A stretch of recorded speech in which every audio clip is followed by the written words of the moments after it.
about my being the rep. Niggas ain't never been on my lip. They must got the wrong impression. All my fears and salute my Lord. I took my check. Go through all this just to drop my sword. That shit out the question. Kyle can't call 144. We got the wrong yo. Keep talking. I'm deep stroking revenge. She a grown. I get 2 Glocks fully loaded, nigga. I call him dumb and dumb. What's wrong with him? He should've known better. He must be on something. Hey, it's Mr. Bring me back that cup. Niggas know they in trouble. Look around, little nigga. You see my breath? We think it was a mom. Red letters got me waiting on the D. Lord, we ain't no priest. I want the world to burn, just like Arthur Flip. I asked my Lord when we get that power. He said time to show. Took that first step like a man. I ain't no child no more. I need that glow. Humble, I don't like the boast. They know it ain't 144. They don't come close. Let's see who wanted the most. I'm from a city where they blitz. They'll rob you quick. Ask a God out DC about that shit. We both came up with trick.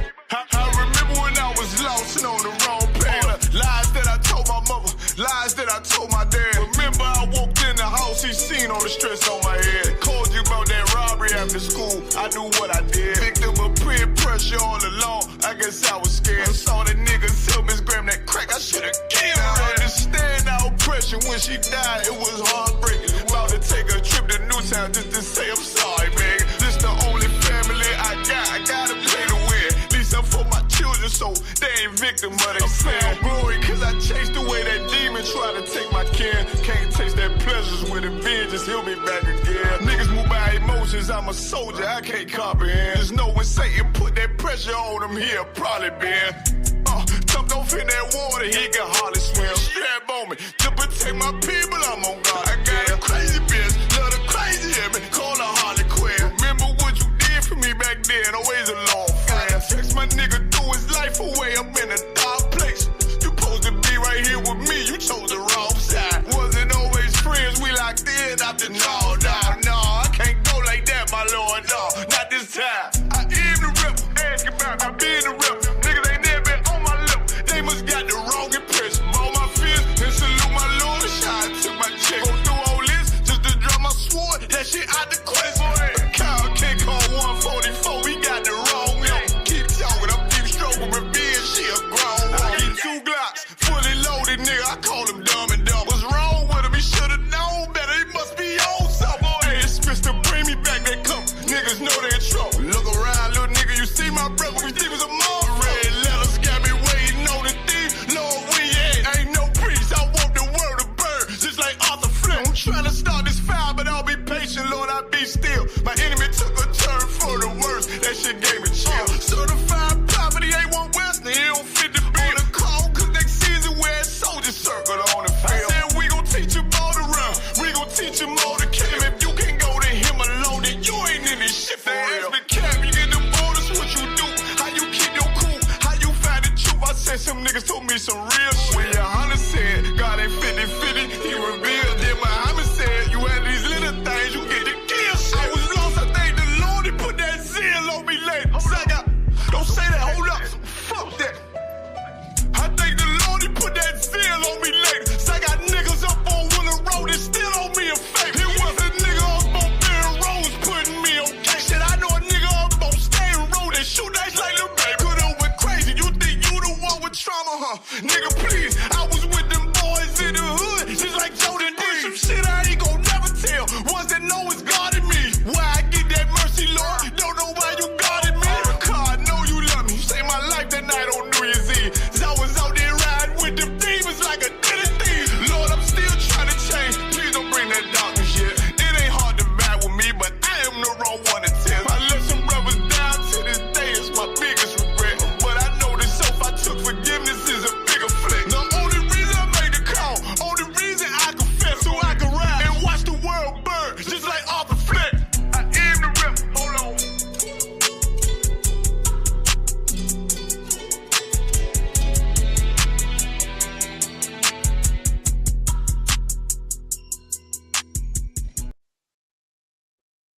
Most High in Christ. If you can hear me, give me a 1 West. Want to make sure that the audio is Tawab. If you can hear me, give me a 1 West. Go ahead and get this class started. All right, Most High in Christ. So the audio is Tawab.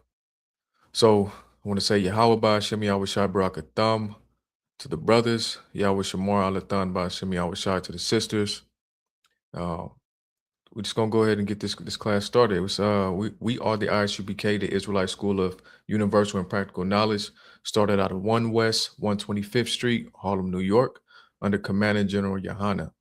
We teach that the so-called Blacks, Latinos, and Native Indians are the chosen people of the Most High, the Israelites of the Bible. So today, just gonna get into some brotherhood. When I say brotherhood, sisterhood is implied. That's how Hebrew works. Basically, so when I say brotherhood, just understand that the sisterhood is implied in that. So one example would be, so there's a law that says when a man lay with another man, like he lay with a woman, it is an abomination. Now, of course, I'm paraphrasing a little bit, but the woman is implied there. So don't do like some of them fake Israelite groups that use that as an excuse to say that women can lay with women. Woman is implied. Sisterhood is implied when brotherhood is spoken about. All right. So we're gonna start off let's go to Romans chapter 11 and verse 26.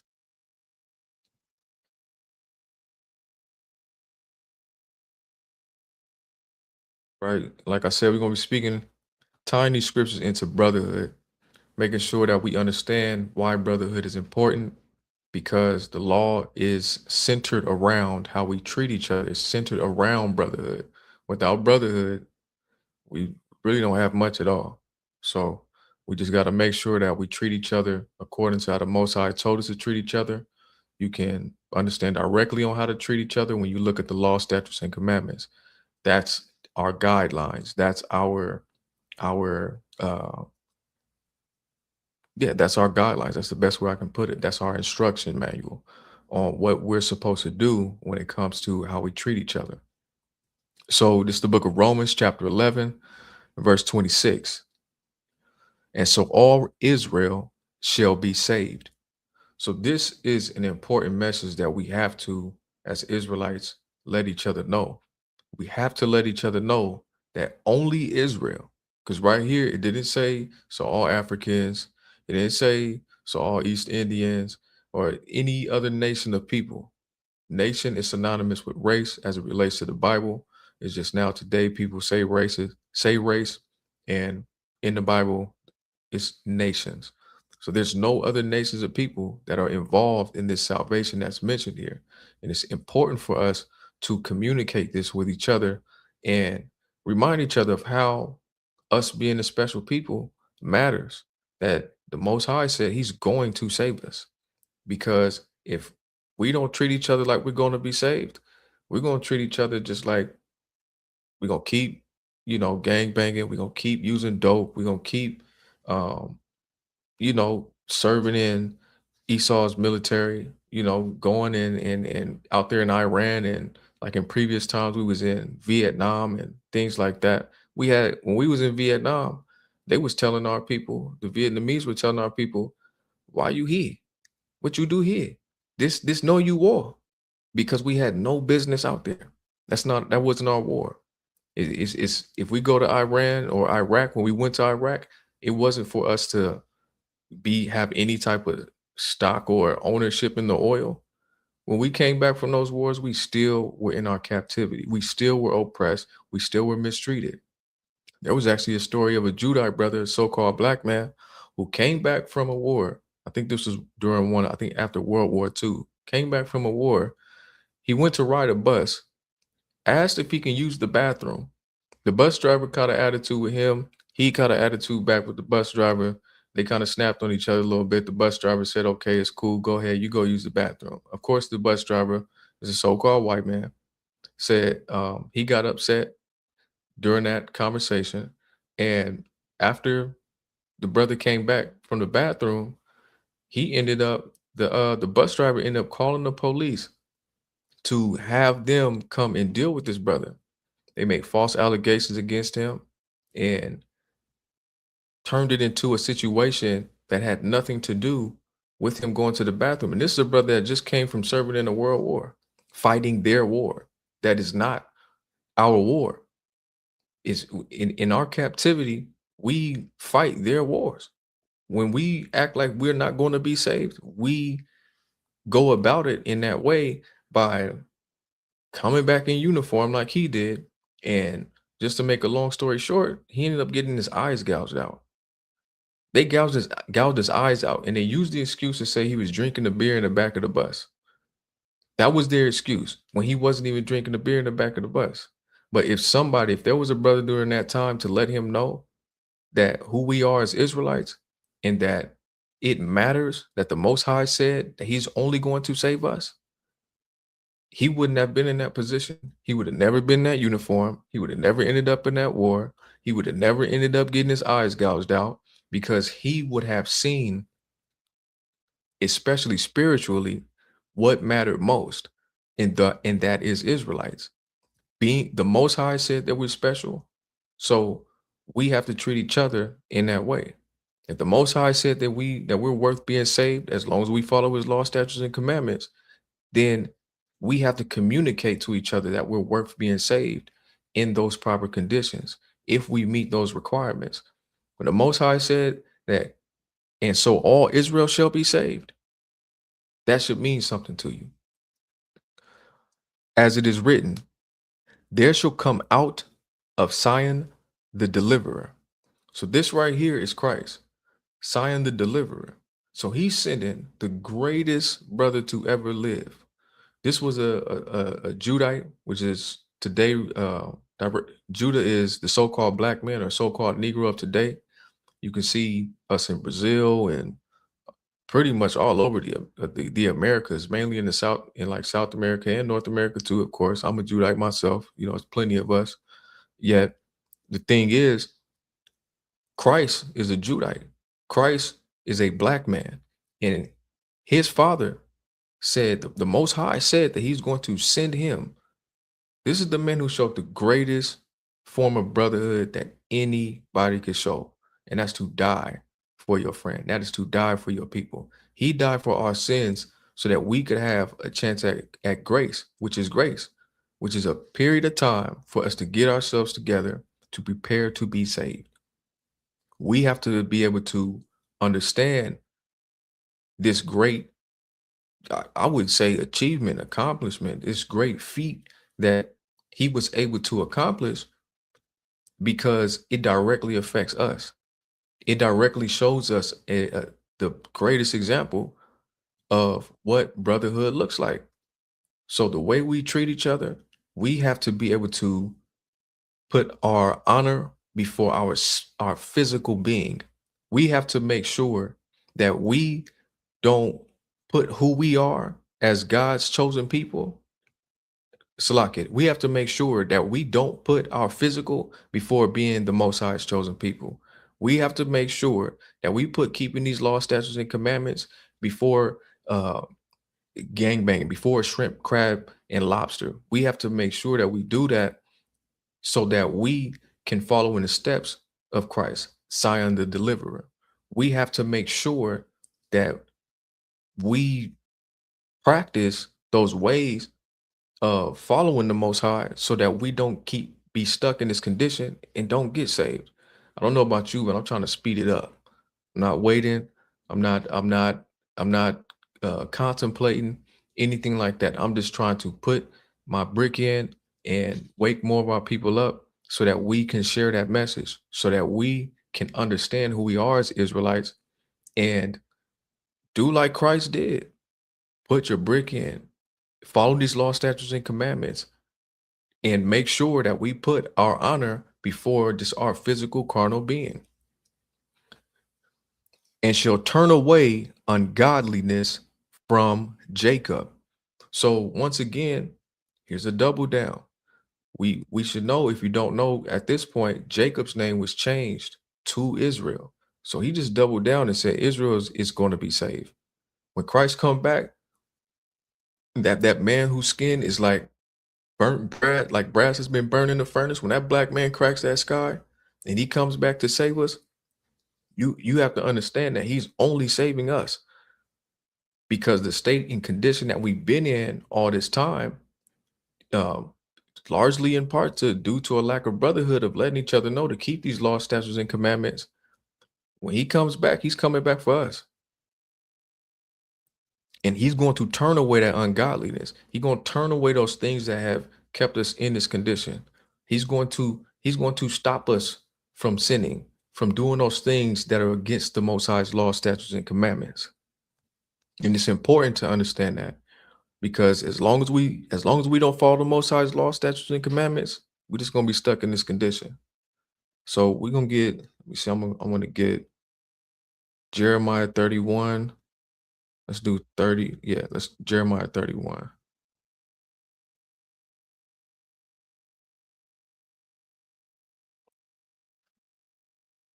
So we just got to make sure that we follow these law, statutes, and commandments and get out of this condition. We have to make sure that we do that, because if we don't follow those law, statutes, and commandments, we don't show brotherhood, we don't treat each other the way the Most High told us to treat each other, it's just not going to get. We're not going to get in a better condition. We're going to stay in what we in now, which is not the new kingdom. We are in Esau's kingdom. In the so-called white man's kingdom, look around. When you can become president and you are convicted SAer, I don't want to, you convicted of SAing, I don't want to shut nothing down, but when you convicted of SAing and you could still become the leader of a people, I wouldn't let that man in my house, let alone be my president. That's crazy. If that's brotherhood, I wouldn't want no part of it. But the Most High taught us what brotherhood is. He let us know what it looks like. He gave us plenty of examples in scripture. But right here, this is Jeremiah chapter 31 and verse 31. Behold, the days come, saith the Lord. So he's saying, the Most High is saying that these days are coming. These days are on the way, that I will make a new covenant with the house of Israel. So the Most High, he's letting us know, like this new covenant that I'm making is only with Israel. It's not going to be with anybody else. It's only with Israel. So we have to treat each other according to the law to make sure that we're prepared for this change. Because when this change comes, it's going to be very good. It's going to be tawab, ma'at tawab. It's going to be very good for us. And we just want to make sure that we prepared and following the Most High's law, statutes, and commandments, so that we don't end up in situations like what recently happened. There was a sister, she was known for, being a stand-up person amongst the community out in Durham. And she ended up being a victim of gun violence.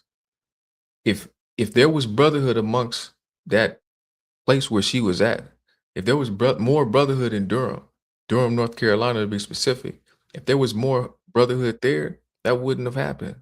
They would have been way better off. She wouldn't have been a victim of being shot. I'm pretty sure she wasn't even armed. And if I'm not mistaken, correct me if I'm wrong, I think her daughter, when they went to the hearing to actually talk about what was going on with that situation, when they went to the hearing, I don't know exactly what happened at the hearing, what the official verdict was, but the daughter did not like it. She didn't like it. You know what she did? She went to go get a gun from the car, and she went and shot 2 police officers, because this world can make you mad. It can make you mad. Oppression maketh the wise man mad. And that's a scripture. Yet it makes a wise woman mad too. As I said, this brotherhood, it implies the sisterhood as well. If that sister was in the ISUPK, if she was in this truth, she would have knew better on how to handle that situation. She would have came and got counseling. We would have told her how to properly address the situation when she go to court.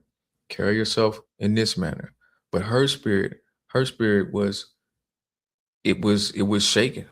It was full of hurt and pain and revenge, obviously, because she wanted payback. She wanted payback for what happened. But that would have never happened if we stopped listening to Christian pastors lying to us and telling us all the sweet stuff we want to hear, telling you, oh yeah, pick up that tambourine and sing this song and prosperity preaching and stuff.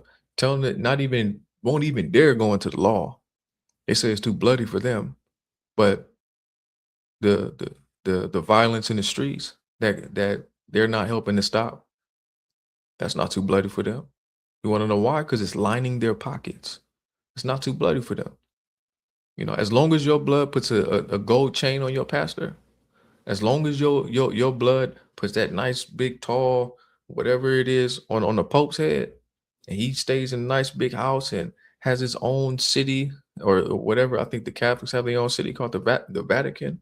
As long as they have that, as long as you keep lining their pockets, you can kill each other all you want to. And then you know what you could do? You can go sit in that booth and ask him how many Hail Marys you should do. And he's gonna tell you do a few Hail Marys, slap yourself on the back with that belt a few times, and then pay your tithes. And as long as you pay your tithes, they're gonna tell you that it's all right now. That's not brotherhood. That's not. That's a scam. That's all it is. That's a scam. They dress up real shiny with the last month rent that they told you to give them. That ain't go nowhere but to his new limo and private jet, and nothing got better. The only thing that ended up for that sister who went and shot those 2 police officers was now she in jail. And you know they're not gonna be nice about it. You shoot 2 cops, they're not gonna be lenient at all. So we have to be able to do what we're supposed to do as according to the law and be there for each other to give each other the knowledge that we need in order to confront situations like this and make sure that we confront it with the law. Because the way you fight demons is the way that Christ fought demons. Christ fought those demons in the wilderness with scripture. And here in the ISUPK, like I said, if that sister would have came and got counseling, we would have been able to tell her better on how to go about getting the proper way of getting what was needed to be done within that judicial system. Even though we know it's pinned against us, she would have got proper counseling. That's the best way I can say without going into too much detail. So reading on, I will make a new covenant with the house of Israel and with the house of Judah. All right, so the house of Judah, like I said, Judah is the so-called black man, the so-called Negro man of today. Verse 32, not according to the covenant that I made with their fathers in the day that I took them by the hand to bring them out of the land of Egypt. So the Most High is saying, look, I'm going to make a new covenant with Israel. And it's not going to be according to, the covenant that we had when Moses was put in position by the Most High to be a vessel to bring us out of the land of Egypt. Now, in Deuteronomy 28, in that chapter, it speaks about how if we didn't follow the Most High's law, statutes, and commandments, that we'll end up going straight back. Salaki. We'll end up going straight back into another land of our captivity. But this time we'll lose our whole culture. We'll lose who we are and understanding how special of a people that we are, and then we'll have to regain it. This is our time to regain that understanding. In the ISUPK, you would absolutely regain understanding of who we are, of who so-called Blacks, Latinos, and Native Indians are as it relates to us as the Most High's chosen people. You without that knowledge, it's hard to understand that new covenant applies to you. Without understanding that covenant, without understanding who we are as Israelites, it's just not going to make much sense. But the Most High, he said that he's going to make a new covenant with us, which my covenant they break. Now, I just mentioned that we didn't keep his law, and it put us in this form, spiritual Egypt, which is so-called US and all the places that we were scattered to around the world. We get nothing but oppression. We get nothing but treated badly. And the only thing that happens is they just try to act like it's normal, try to get us to not say anything about it. And when we say something about it, even though I'm not an advocate for Black Lives Matter, but when we say Black Lives Matter, they say Blue Lives Matter. When you got the Palestinians getting bombed, and when you got Palestinians getting bombed, there's places in the world where they tearing down cities and um, just rioting in various different countries for the Palestinians. When Oklahoma, Black Wall Street got bombed, nobody cared. That's the only time on U.S. soil that a bomb, from my knowledge, has been dropped on U.S. soil, aside from like Hawaii, of course. Yet the U.S. dropped bombs on their own soil because they just did not want us to succeed that badly. And we were shortly coming from out of slavery. This is our new Egypt. So we have to make sure that we understand the past and let our brothers and sisters know that these things have occurred so that we can understand what hurt us. Because when you go to the doctor and you show this big gash on your arm, they're not going to just be like, all right, well, let me just go ahead and do this. They're going to ask you, what happened? How did you get this gash? What symptoms were you having before you got this illness? What occurred before they begin to really start to effectively healing you? They might stitch it up really quick, but you still have to understand what happened in order to avoid it happening again. Although I was a husband unto them, saith the Lord. So the Most High right here is letting us know that He has a special relationship with us. And as I mentioned earlier, if we special to the Most High, why not treat each other as those special people? You should be special to your brother. You should be special to your sister.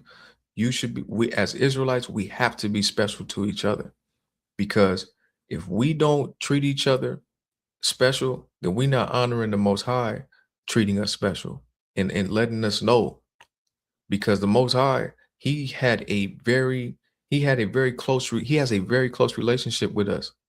And we have to make sure that we honor that by showing brotherhood, showing sisterhood, making sure, that we make it for the feast days, making sure that we help to house and clothe and feed our brothers as we do in the ISUPK, making sure that, that we let our people know who they are, wake them up to who they are, so they can come out of those terrible conditions that we constantly in. I grew up in LA, and we got Skid Row. If you never seen Skid Row, Google is enough. I wouldn't physically visit. I've been there a couple times, but Google is enough. Trust me, the pictures will let you know enough. There's blocks.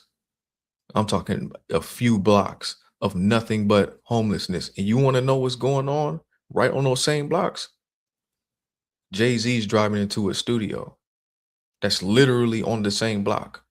These buildings worth millions of dollars. It's right next to downtown. It's probably in downtown. It's like right outside of downtown.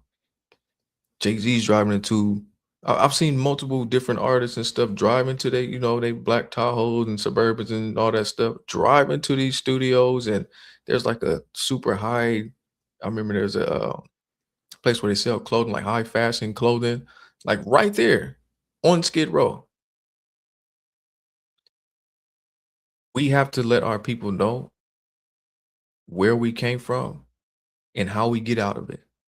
Because if not, Skid Row is just going to continue to grow, and it has. I haven't seen it in a few years. I can only imagine what it looks like now, because now there's many Skid Rows all over the place, and they're filled with Israelites. They are absolutely filled with Israelites. If you go through there, you're going to see nothing but so-called blacks, Latinos, and Native Indians. You're going to see a speck of Hamites, so-called Africans. You're going to see a speck of white people, you know, which is Esau in the Bible. You're going to see them in there too, and they struggling. They're absolutely struggling, trying to figure out, how can I get out of this condition? But at the same time, many of them have given up because they don't know that brotherhood and sisterhood in the Bible is actually real, because a Christian pastor is teaching them that it's some type of fairy tale, or they try to teach it. You go to Peter Popoff's church, or I don't know, pick another white man or somebody else that's not an Israelite to teach this Bible, to try and do it at least. They don't understand it. They teach it like it's a science book. They teach it like it's a science book, and half of them don't even know the Big Bang Theory is in the Bible. Half of them don't even understand that springs under the ocean. And we've been knowing this stuff for thousands of years, far before they even understood it even existed. As long as our people continue to go to these Christian pastors and these Muslim imams and things of that nature, they're just going to stay lost. So it's on us. It's on us to take this truth and let them know that there is a fix for their condition. Salaki, I got a little carried away. But verse 33, but this shall be the covenant that I will make with the house of Israel. Once again, the new covenant is for the house of Israel. And the Most High is letting us know this once again here. After those days, saith the Lord, I will put my law in their inward parts. Putting the law in your inward parts looks like coming to class. If you're watching right now, you are in class and you are absolutely practicing putting the law in your inward parts, because practicing the law comes with action. You can't just stare at the Bible and then expect it just to be absorbed. It's not some magical type of thing. See, the Bible is very practical. It's 70% practical. It's 30% spiritual.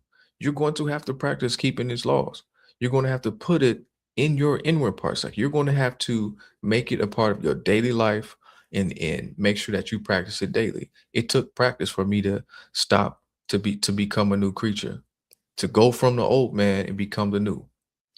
It took practice for me to stop smoking cigarettes.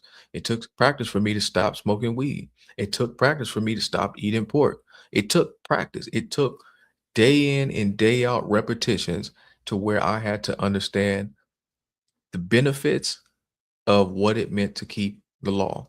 And now I would never turn back. I smell a cigarette and my stomach starts to turn.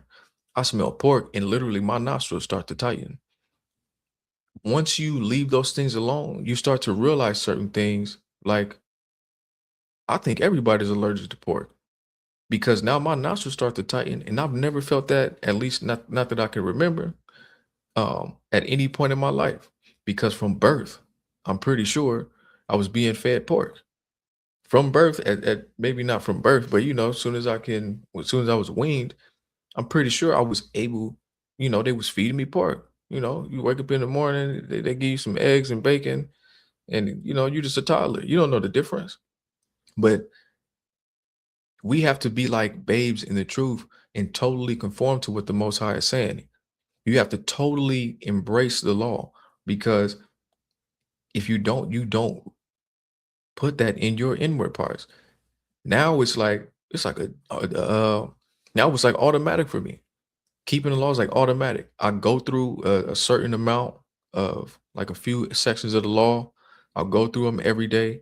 Usually it's about 31 laws I'll try to go through to make sure that I keep it in my mind, that it's automatic, that a lot of stuff I don't have to think about. And every day there's multiple laws that come up in my head as it relates to certain things and certain conditions that are going on. Like Memorial Day. Like right now, I'm at my slave teaching this class.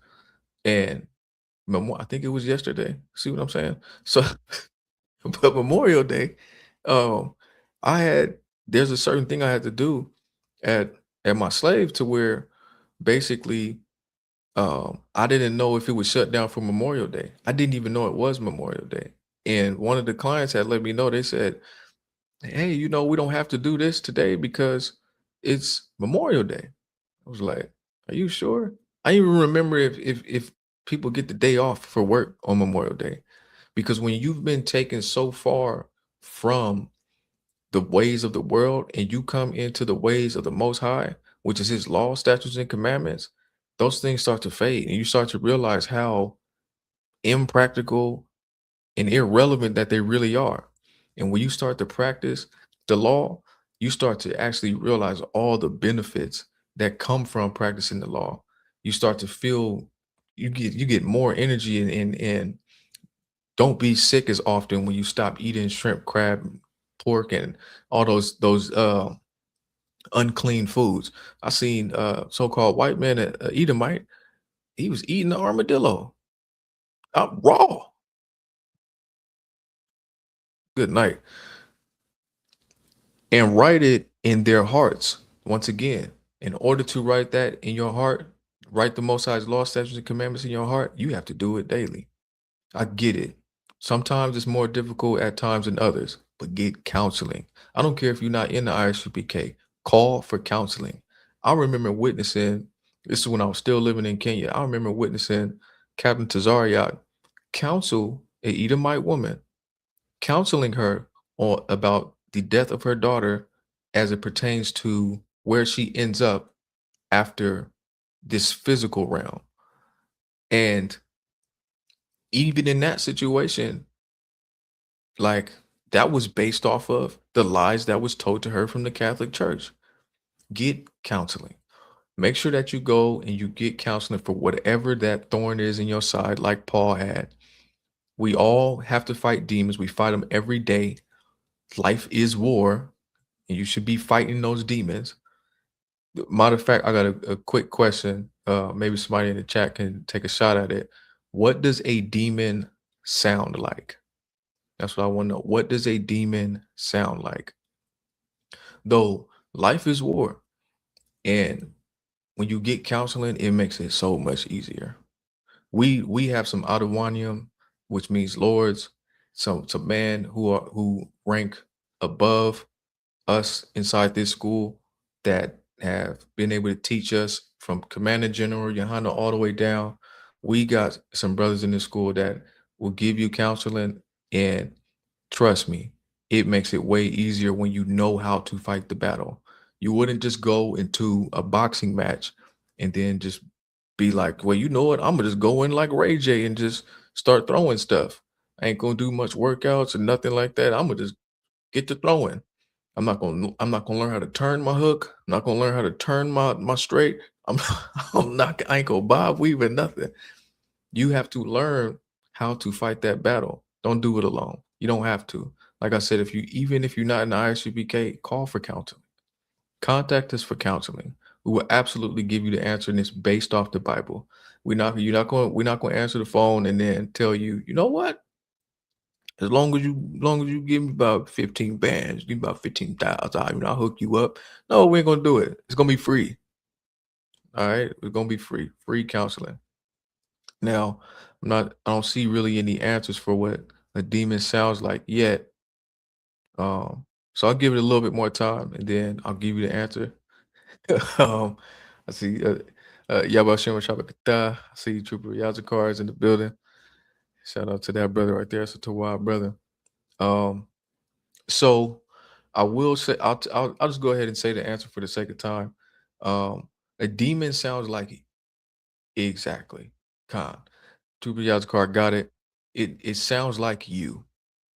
So, and that's part of why it's so important to make sure that you learn how to fight these demons.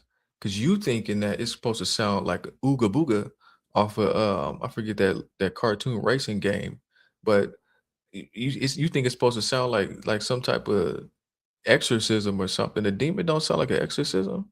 A demon sound like just like what you want to hear. You want to hear you tell you, yeah, just take a bite of that pork. You want to hear you say, nah, you know what? It's just a little weed, you know what I'm saying? Like it ain't nothing. Just go ahead and take a drag. You want if it's you saying it, it sounds better. So you have to learn how to fight these demons because you won't realize you even fighting a demon because it sounds like you. So make sure that like I said, get counseling and um, just come to the ISBK, get counseling, and we'll go ahead and help you out with those situations. And will be their God, and they shall be my people. In order, like the Most High is Israel's God, and we are His people.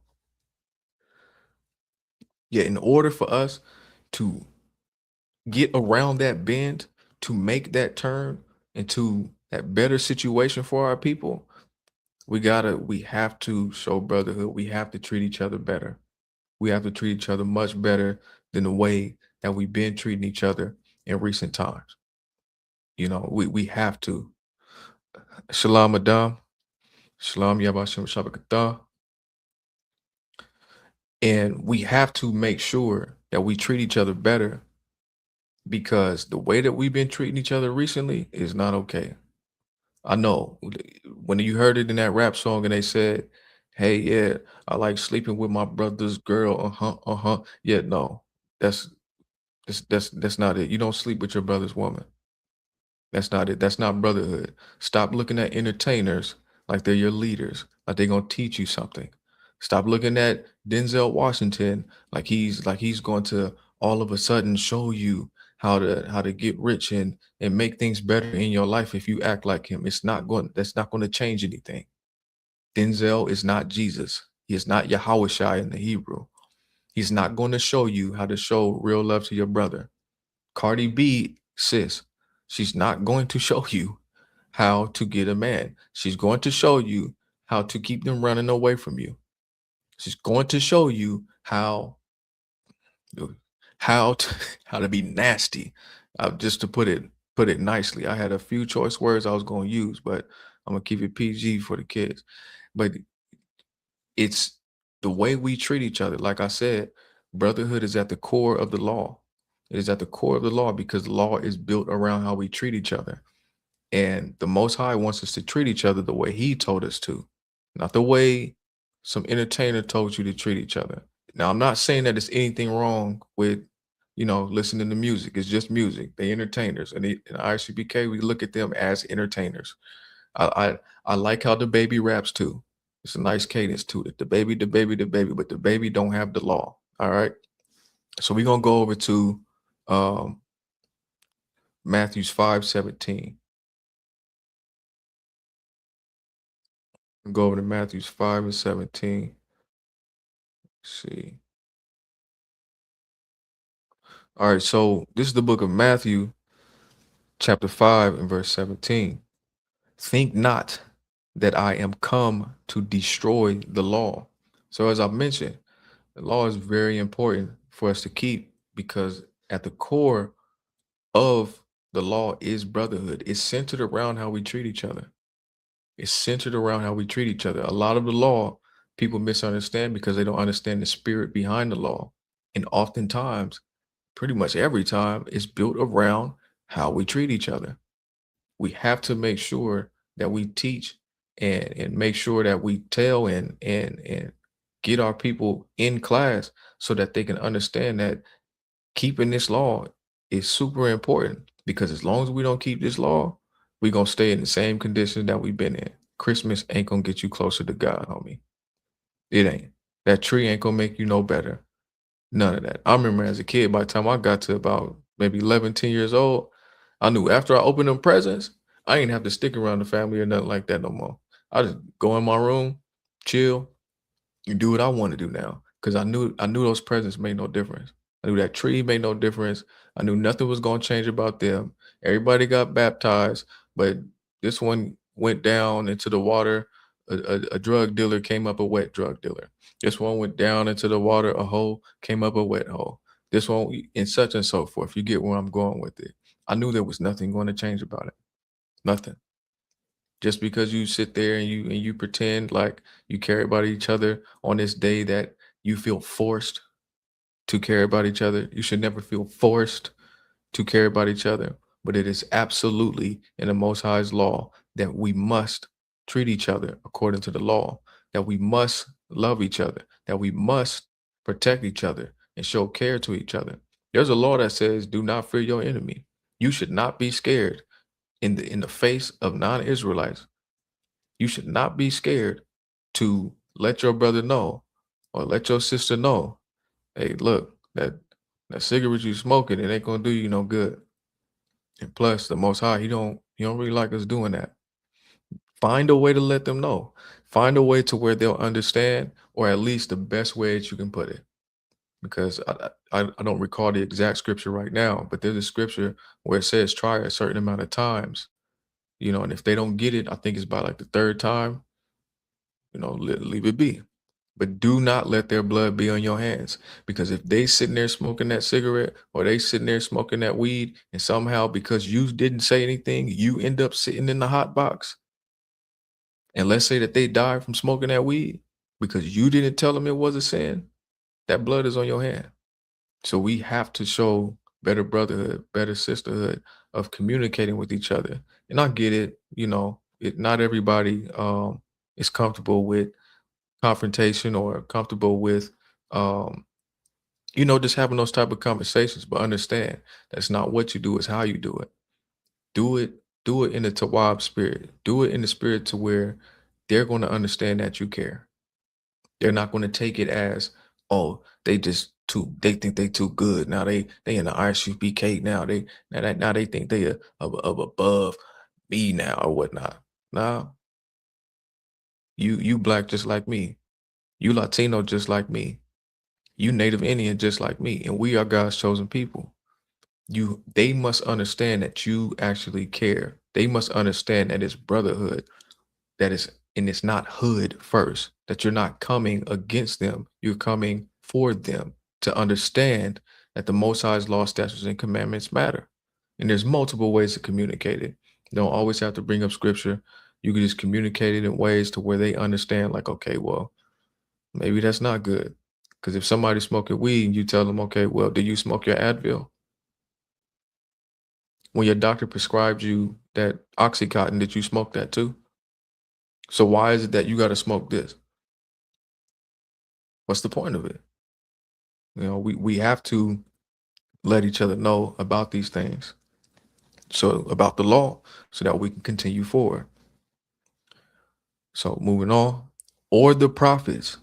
The Most High said he did not come to destroy the prophets, not the prophets of old, not the prophets of new. He is not here to say, oh, you know what, Moses, he don't matter no more. Jeremiah, he don't matter no more. Ezekiel, he don't matter no more. He's not here to say that nobody any prophet in the ISUBK doesn't matter anymore.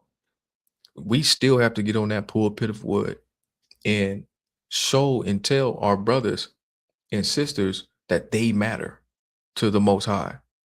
I remember Commanding General Yohana, he had made a statement. He said, I know that how much you matter to Christ. I think I'm paraphrasing a little bit, but he said he understands how much we matter to Christ. So we matter to him. As I said before, we are a special people to the Most High. If we are special to the Most High, then we have to be special to each other. We have to be special to each other. You have to treat each other as if we are special to each other. Don't leave your brother hanging just because of whatever reason you got in the back of your mind about them. There's a law that where it says if your enemy, and it's talking about Israelites, if your enemy's donkey is falling on the side of the road, and help them with it, help them get it up. I get it. Y'all caught the fade last week. Y'all was just in the fist fight last week. We don't fight in the ISUBK. That will get you kicked out. Though, if your enemy, y'all got in the fight or y'all got some type of qualm, y'all, I don't know, y'all got some type of beef, whatever you want to call it. If you see your brother's car has broke down on the side of the highway and you recognize them, your sister's car is broke down on the side of the highway and you recognize them, you better stop your car and you better get them some help. And if you don't stop your car, you better be on the phone with AAA or on your way to go get them a donut for that flat tire that they got. Because that law that says to help them with that donkey, it's showing brotherhood even when it's tough. That's brotherhood. Brotherhood doesn't always look like a hug. It doesn't always look like a high five or a fist bump. It doesn't always look that way. Sometimes brotherhood is being upset. Sometimes brotherhood is being upset, but at the same time, setting up your brother in a better position. Making sure that they're taken care of even in those tough times. Salaki, 1 second. making sure that they're taken care of even in those tough times, because no matter what, I don't care what situations you have to iron out with your brother or sister, um, you have to make sure that you still treat them according to the law. And it's absolutely Salaka, it's absolutely important in law that we make sure that we have each other's back. Furthermore, I am not come to destroy, but to fulfill. So Christ right here is letting you know, this is red letter. He's letting us know that he's not coming to destroy the law. He's not coming to destroy the prophets. Like I said, he's not coming to stop us prophets from standing on that pulpit of wood out at camp, or holding these food and clothing drives, from feeding our people and clothing our people, and reminding them how special they are to the Most High, and that he's coming to save our people. This is all, this is all,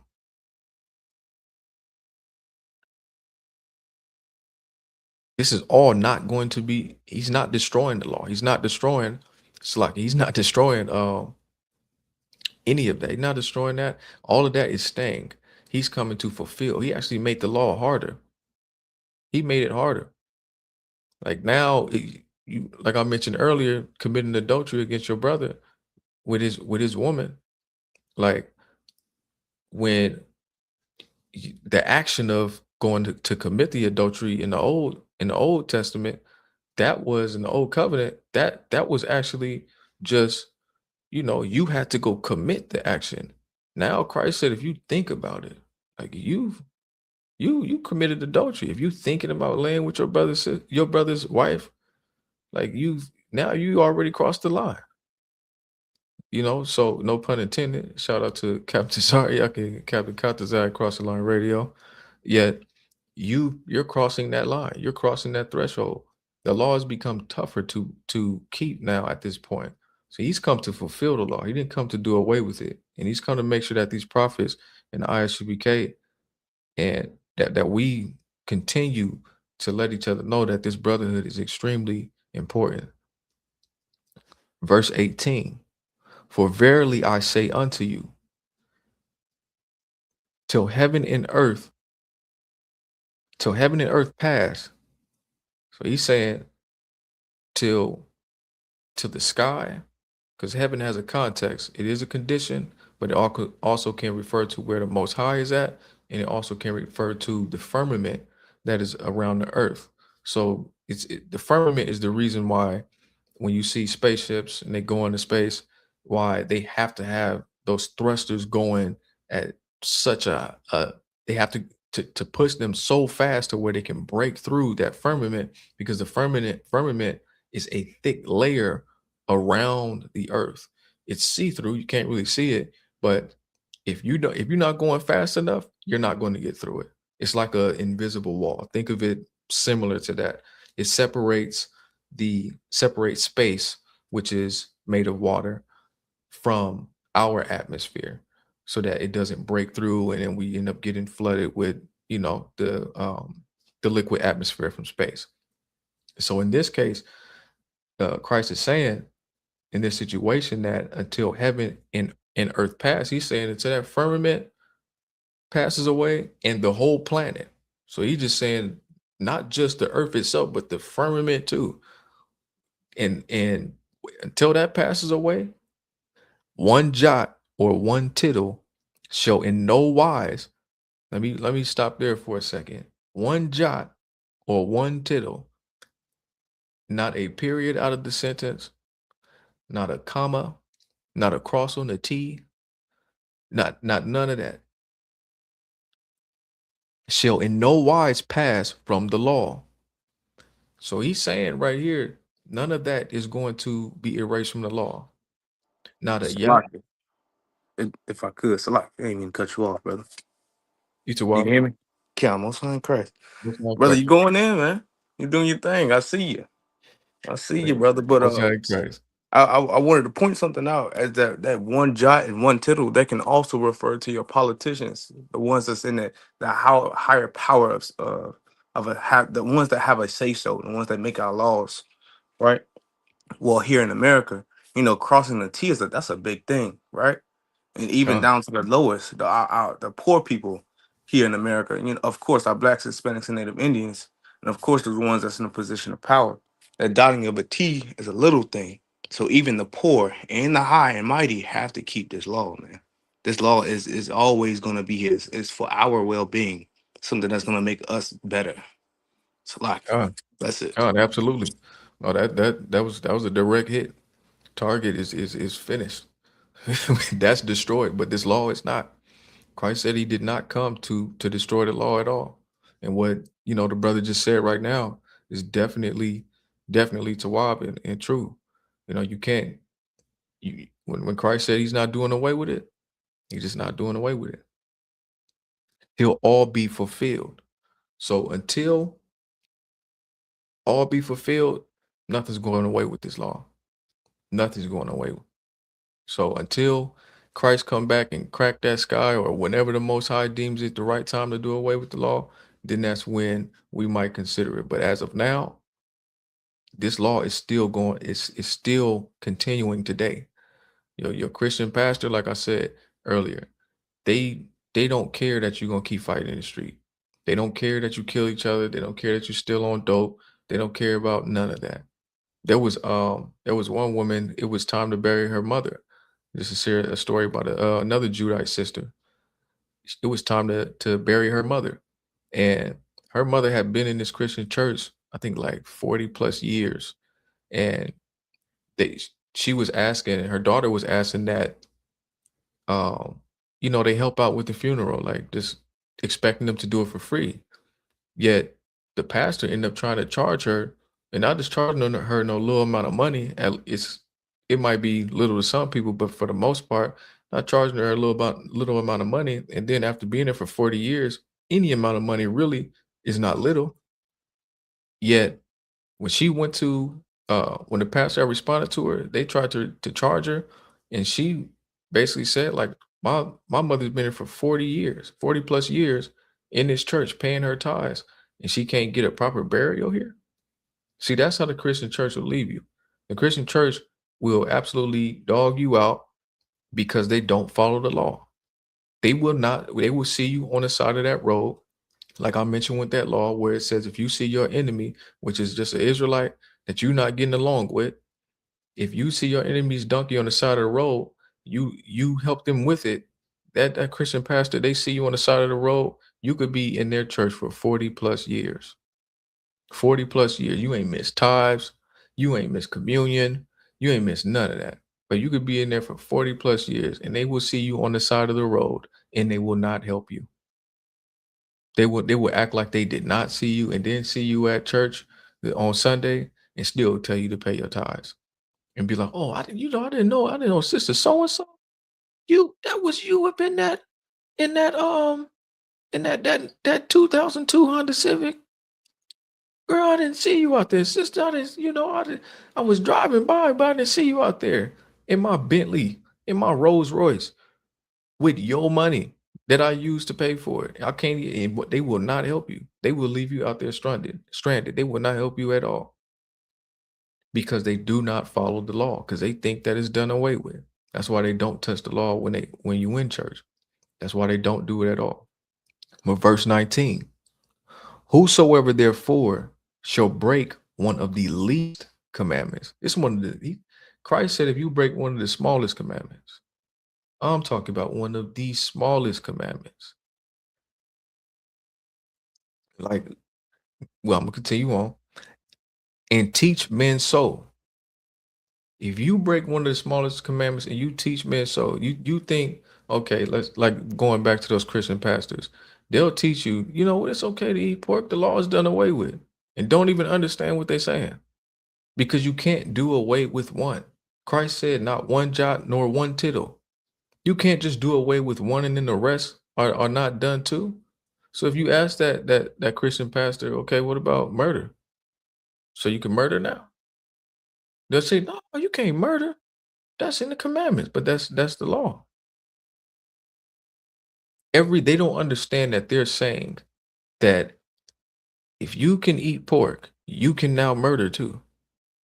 They don't understand what they're saying at all. They just do that all for the sake of their satisfaction, to satisfy their lust, because they don't have brotherhood. They don't have sisterhood. They will tell you this thinking that it sounds so proper and right and righteous, but not knowing that they're the reason why you think it's okay to be gay and play the organ, why you think it's okay to eat shrimp, crab, and lobster and keep blowing up your blood pressure as if it's just some nice Tawab thing to do for you to just keep having to go back and forth to the doctor. They don't know that they're part of the reason why you're on dialysis, because of, like, just like I mentioned earlier, when you don't tell your brother or sister where they're sinning at, I don't, like I said, be creative with it, be seasoned. I think it says be seasoned with salt in one of the scriptures. Just say it in a way to where you know that they understand that this is brotherly, that this is sisterly, that this is coming from a place of care.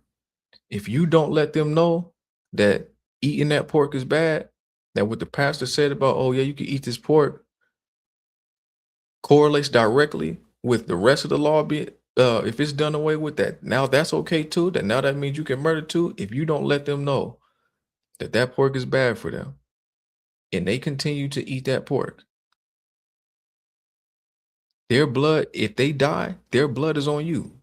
Now they blood pressure done went all up, and now they done had a congestive heart failure or something, and you didn't mention it to them. It's different if they just keep eating it and you mentioned it, but you have to mention it, because not one jot or one tittle was done away with. Regardless of what their pastor is telling them, just mention it. You know, just let them know. Let them know what's going on with that situation. If they want to be stubborn about it, let them be stubborn about it. As I mentioned earlier as well, uh, I forget what scripture it is, but there's a scripture that says that when you try a few times, a certain amount of times, to let them know, if they keep going about it, they keep going about it. If I'm not mistaken, Christ, he even said, you know, if an Israelite acts like a heathen, treat him like a heathen. But that's, you know, you wanna you want to be careful with your approach on that. You don't want, just because you see uh, a so-called Black, Latino, or Native Indian, the Most High's chosen people, just because you see them doing something that you know is a sin, you don't want to immediately start to treat them like an outcast. There's this thing called grace that Christ came to make sure that we have a chance at, which is just a period of time to get better. Give them that chance. I mean, you can't give them that chance. Christ came for us to help us get that chance. But when it comes down to it, let them know that that option is available. Let them know that they cannot. I was at the gym a couple of days ago, and there was a sister. I heard her. It was she was talking to somebody else, another brother, and the the the person that they were talking about, their condition was near death. And she said, you got to go and talk to them and tell them, have like somebody from the church go talk to them and tell them, you know, that they still have a chance to make it right. And what she's talking about, for those of us who grew up in a Christian church, she's talking about, they have a chance to sit in their deathbed and say, I accept Jesus Christ in my life. And now all of a sudden it's done. Now all of a sudden that's it. There's nothing else that needs to be done. They can eat all the crab that they want, all the pork that they want. They could keep they were smoking cigarettes. That's what it was. They have lung cancer, throat cancer actually, and they just continue to smoke cigarettes. They just gonna keep smoking cigarettes on their deathbed, and because they said these little words, now all of a sudden the law is written on their inward parts. It doesn't work that way. You must practice this. You have to, this is a daily thing to improve. It's a daily thing to make sure that you don't eat that, to feel that fire of, and this is how you know that, you know, those demons may be a little too close, and you might need to sharpen your sword a little bit more to fight these demons and get counseling in the ISUPK, is when that fire is very strong. You know, that burn to, I really want to eat this piece of bacon right now. I really want to do like the pastor said. I really want to take part in Christmas right now. When that burn is that strong, that's a weak, it's a sign of a weak point. You know, you got to come get counseling, and then we'll help you learn how to fight that demon the right way. Moving on. He shall be called the least in the kingdom of heaven. So Christ had mentioned here, you know, now I'm gonna read it over again. It's the book of Matthew chapter 5 and verse 19. Whoever therefore shall break one of the least commandments and shall teach men so, he shall be called the least in the kingdom of heaven. So right here, Christ is saying that that pastor that is teaching you that, oh yeah, you know, you don't have to keep the law. You know, you can eat some pork. You know, you can smoke cigarettes and just say, you know, just say Jesus Christ 3 times. You know, like just Beetlejuice or something. Oh yeah, you'll be all right now. You'll be okay. That pastor right there in the new kingdom, he is going to be cleaning gutters, doo-doo gutters. He is going to be scraping lard. He is going to be doing the lowest of the low jobs in the new kingdom, because he is offending these little ones. He is teaching to keep to he's teaching to break one of the least commandments. No matter how small of one of these commandments are, or these laws, statutes, and commandments, you should never teach anybody to break them. If it comes up in your mind, keep your mouth shut to teach somebody to not keep these laws, or you will be right there next to your Christian pastor that you had in the new kingdom, uh, scraping shrimp doo-doo off the rocks on the side of the beach that the rest of us got our feet kicked up and chilling on, because we don't want to smell that stuff. So we need somebody to come clean that up. Don't be that. Don't be that. Don't be like your Christian pastor. Don't be like your Muslim imam. Don't be like anybody that would teach you not to keep the law, statutes, and commandments, because when in the future it's going to be very bad for them. But whosoever shall do and teach them. So as I mentioned before, the law, statutes, and commandments are to be done. You have to practice these. This is a daily repetition. One thing that I pray for is that my children grow up in the truth. Because imagine having the law written into your inward parts from birth. Like, you already practicing it.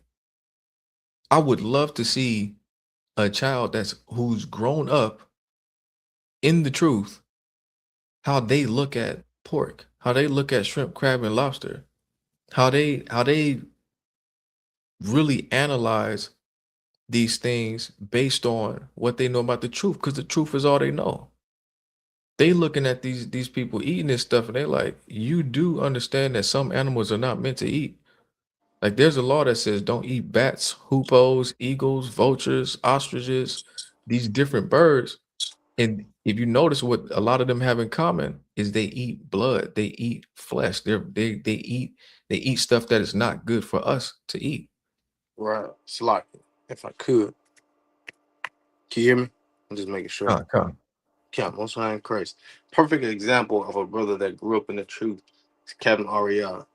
Kevin Ariah is Jeremiah Hyman's son. He's never experienced what it feels like to sin against the Lord, meaning eat pork, be a part of this world, because his father is Jeremiah Hyman.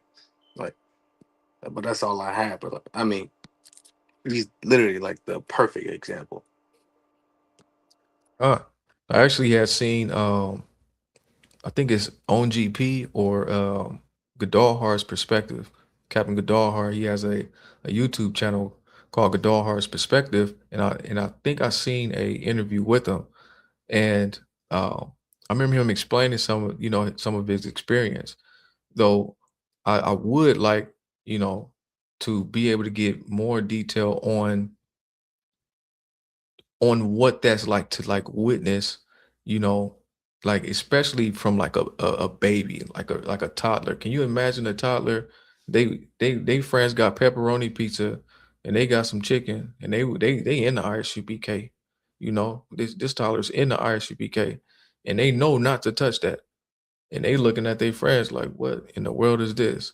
Let alone as they growing up, and their friends asking them, why don't you eat these different type of animals and stuff like that?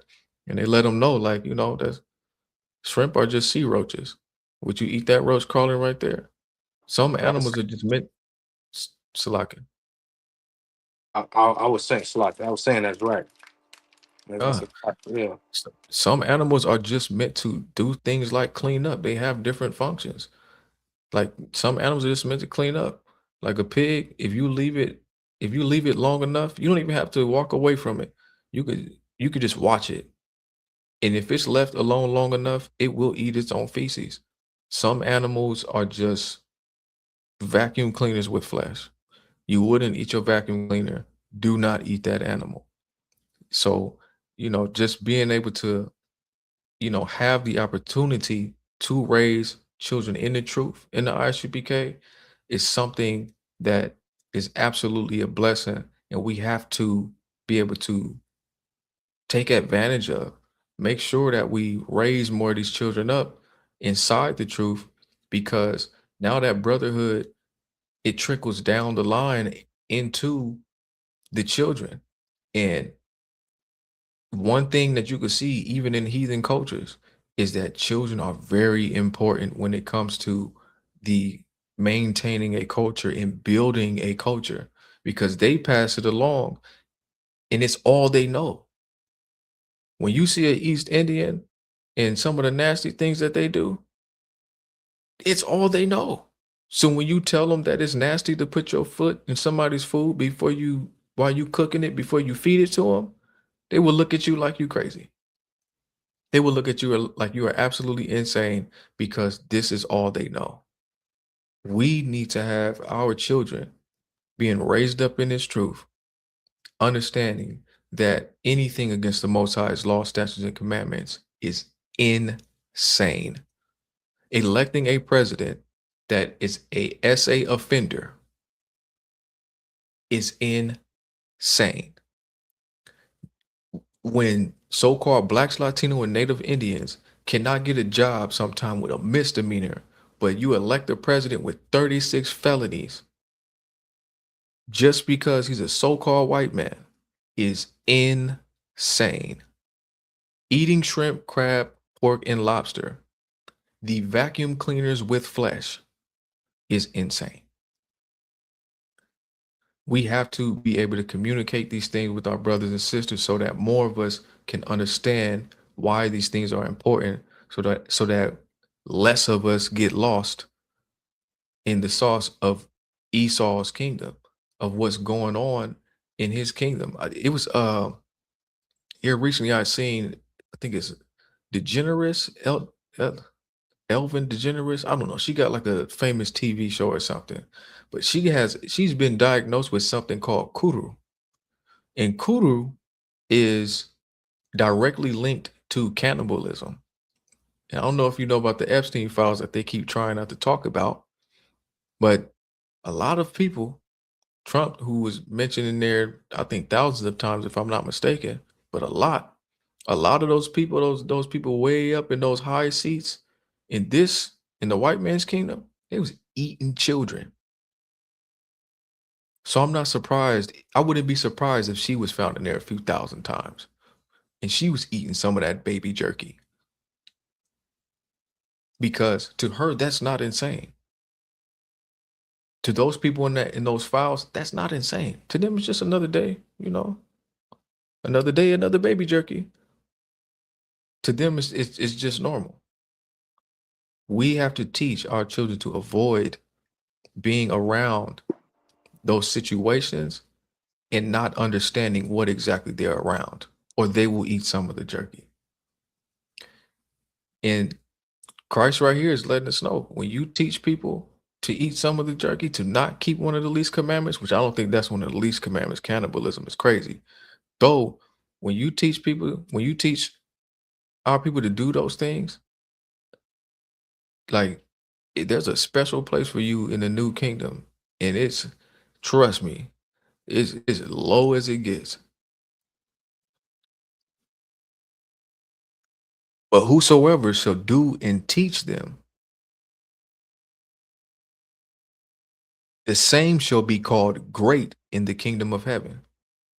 So when we keep the Most High's law, statutes, and commandments, and we teach our people to keep the law, statutes, and commandments, we end up in those high positions in heaven. We end up reigning and ruling in heaven. Or even if it's not just reigning and ruling, we in a far better position than those who don't teach to keep the law, statutes, and commandments. And that's just like the least. They're not even teaching to keep, they're teaching to break the least of the commandments. Imagine some of the other stuff that they teach not to keep. Imagine the conditions of those who teach that. But he said even the least, so it don't matter how big or small of a commandment that you teach to break, it's all bad for you. But when you teach to keep the law, statutes, and commandments, there is a very ma'ad tawab, very good place for you in the new kingdom.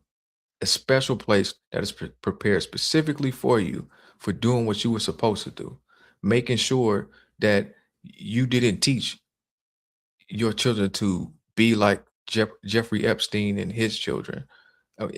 Well, his children, his people in general, to eat people.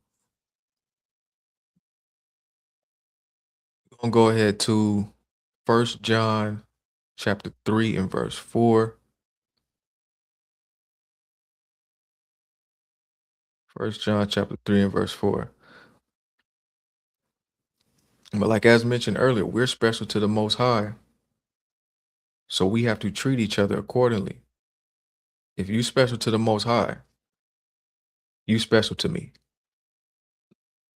That's, in order to showcase that, we have to follow the Most High's law, statutes, and commandments.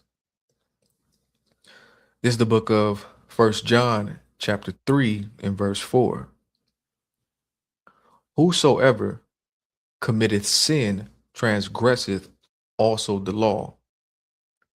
So when you sin, you're transgressing the law. You are going against the law. When you sin is transgression of the law. So when you don't follow the law, you're sinning. We have to make sure that we remind each other what that looks like sometimes. Because when you continue to eat shrimp, crab, and lobster, you end up with the diabetes. You end up with the skin conditions that for some reason they're not going away because your pH balance is off. Or your pH balance, for women, now you got different conditions that you're dealing with. And you now you in these physical states that you didn't even know a demon couldn't affect. Because a demon absolutely affects the physical realm as well. They on the other side in that fourth dimension. But soon as you eat that pork, soon as you eat that shrimp, that shrimp platter that you had, I don't even know what the red sauce is called anymore. I'm so far removed from it. But soon as you dig into that, all type of stuff is going on in your body that you didn't even know. Now that demon done latched on. It's like, yeah, I finally got one that folded. Don't fold. Life is war. Be prepared to fight demons. I don't necessarily look for demons, but I like to make sure that in any situation that I can find myself in, that I am prepared, that I'm absolutely prepared. The way you get prepared is you get in class and you learn the Most High's law, statutes, and commandments so that you don't transgress against the law, so that you don't sin. Sin is transgression against the law. So you don't listen to your Christian pastor with whatever they making up and telling you that the law is done away with, telling you that it's bad to sin, but the law is done away with when sin is transgression of the law. That's insane. You're going to have to ask them to explain that to me. If the Most High says sin is transgression against the law, how is it that the law is done away with? How do you even, how does that work? So we have to make sure that we don't fall into that trap of thinking the law is done away with and then just sinning all willy-nilly because of some lie that's been passed down and passed down and passed down. or sin is the transgression of the law. I got a little ahead of myself there. Though, as you heard, sin is absolutely transgression of the law. So we have to communicate keeping this law and making sure that we do it consistently, day in and day out. Do it until it's automatic. There are things in the world I had mentioned earlier that I forgot that people don't even work on Memorial Day. I didn't even know it was Memorial Day for a moment, but I forgot that people don't even work on that day. So there was stuff that I was trying to continue with, and there was people who weren't available to make sure that continued at my slave. We're gonna go ahead and go to First John chapter 2 and verse 3. Let's head over there. So this is the book of First John chapter 2 and verse 3. And hereby we do know that we know him. When you keep the most high's law, statutes, and commandments, that's how you know that you know him. If you want to know if somebody follows the most high, just check to see. Oh, Salakia. Yabashim Shabakatah. Yeah, Bashim Shabbat. Lord of Christ. We're going down. Can you hear me? Come on, loud and clear. All right. Where we at? Come on. Oh, hold on. Let me get you right. I know you ain't did this before on the line. So when the brother above you come in, you to say, and with that, I'm gonna pass the class over. Boom, boom, boom. Okay. And with that, I'm gonna pass the class over to Officer of 1,000, Yarmak. Oh, sorry, Christ. All right, Nadia, where you at? You in here? Come on, cuz, I'm in here. All right, you good? You can show your camera or you got the slave, right? I'm slaving, but I mean, I can find a way to prop it up, sir. Okay, no sweat. It's lucky for me being late. I want y'all to give a round of applause to everybody that's watching, man, to Officer 50 Maga War, man. Maga War been holding it down, been dropping it heavy. I've been listening to y'all. You're doing a hell of a job, man, at the water for the assistance you've been giving out here in Eastern North Carolina. Again, I do want to say to all the brothers and all of the sisters, Blacks, Hispanics, and Native Indians, if you are in Eastern Carolina, if you're in Goldsboro, if you're in Kinston, if you're in Snow Hill, if you're in Kill Devil's Hill, make sure that you are in Snow Hill, North Carolina every Tuesday from 4 to 6 p.m. to get the classes of the truth, man, to get the classes that's been handed down by Commander General Yohanan, the Israelite School of UPK, so that you can learn the truth of the Bible. Similar, you understand, what the brother was bringing out, man, about the law or whatnot. Most High Christ. Shalom, Lord Christ. I know we kind of coming up on the time, man, but before we go, I do just want to take all of your questions. Any questions online, just type it into the chat. I'll take your questions. If you got any questions in the room, of course, Maga War, Nadiyab, you brothers know what to do, of course. But again, I did want to say the water for Maga War for holding it down. Understand, you've been a great help to me out here in Eastern Carolina. With the short period of time that you've been here. All right. I know. Let me see. I did have a question. Somebody texted me, but I'll wait for that. I don't think that they're in the class right now. Any questions online or with you brothers right here? Come on. If I could, wanted a general breakdown on the book of Isaiah, chapter 45, verse 14. Isaiah 45 and 14. Come on, sir. All right, let's go. High and mighty. Go ahead. What you said? It talks about the high and mighty men, I believe, referring to the Sabians and how they're going to change, I believe. I just want like a general breakdown on it, sir. You said 45 and 14, right? Come on. All right, come on, let's go. Here. All right. You can hear me, sir? Just making sure. I don't know if I cut out. Come on. This book of Isaiah, chapter 45, verse 17. Thus saith the Lord, the labor of the Egypt, labor of Egypt. You said 17 or you mean 14? 14, sir. 14. Okay, come on. Come on. This book of Isaiah, chapter 45, verse 14. Thus saith the Lord, the labor of Egypt and merchants of Ethiopia and of the Sabians Men of stature. All right, hold on 1 second. Come. So right here, you need a general breakdown of this whole verse, right? Come, sir. All right. So right here, right, this is Isaiah prophesying. Isaiah is prophesying unto Israel, right, and to the heathens, and he's saying, "Thus saith the Lord, the labor of Egypt." You know what labor is, right? Come, sir. The work that Egypt did. And what was the work that Egypt did? Put us in captivity, sir. Enslaving you. Come. Enslaving the Israelites, otherwise known as the Jews, right? Negroes, the Benjamites and the Levites. He enslaved you, and that was his work. Similar to who? Ethiopia, sir. Well, Slack, America. Similar to America. Hold on 1 second. Hello? 1 second.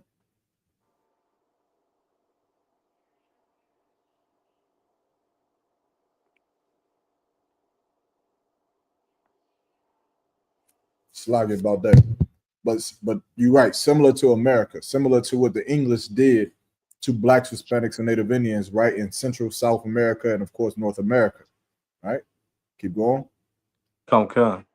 And merchants of Ethiopia. And of the Sabians. So now the Ethiopians and the Sabians, what did they do? They made merchandise, right? And they worked and they profited off of our slavery. They profited off of our captivity, similar to who today? The heathen, sir, that come over here. Yeah, similar to the Ethiopian and the Sabians today. Ain't nothing changed. You understand? How many items do you get? And on the item, it says made in China. Everything says that it was made in China. How many the couch that's in your house right now, was it made by a black man? La. Was it even made in America? La, sir. Yeah, it wasn't even made in America. There's going to be heathens that are going to profit because black people have become the biggest, what's the word? Consumer. They become the biggest consumer in the earth. Why? Because you own nothing. You own nothing. So you can't buy with other black people. You can't buy or sell with other Mexicans or Native Indians because you are a consumer, because you are in want of all things. That's the precept you want for this. Okay. The children of Israel would be in want of all things. Well, the people that want all things are subject to the people that have all things. The people of God want everything from the Sabians. You need things from the Ethiopians. You need things from Egypt and America and Central and South America, heathens that rule over you. You need things from them so that your people can survive because your people have nothing. Well, now Isaiah is prophesying unto those people. And he's saying that the work of Egypt for enslaving us and the labor of and merchandise of Ethiopian, of the Sabians, keep going. Men of stature. Men of stature. He's making sure that you know that who I'm talking to is you, Donald Trump. That's who Isaiah is prophesying unto. He's talking to you, Kung Jun, whatever the hell his name is. I don't know these people's names. You stay tuned for Captain Ithak. He knows everybody's name over there across the water in China and everywhere. I don't know any of it, right? But all of these governors and all of these military leaders and so on and so forth, these are the men of stature. These are renowned men that have some kind of value or some kind of importance into the world. So much so that they force you to be slaves for them. Keep going. Come. Shall come over unto thee. They shall be thine. See, Isaiah is saying, man, these people are going to come over unto you and they're going to be in your hands. One day, just imagine this, somebody needs to either put this on a t-shirt, make a reel or a skit or something like this.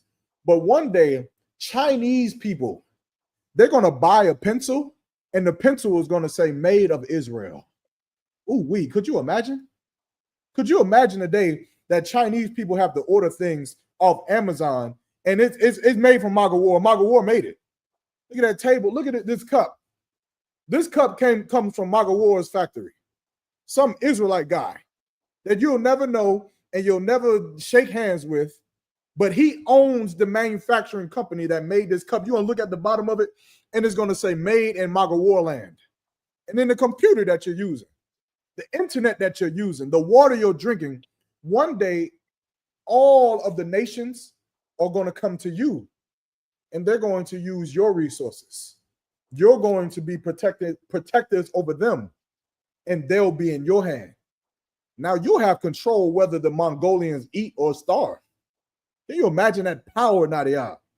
The power to be able to have a council and one day say, do we give money to the Iranians or do we not give money to them?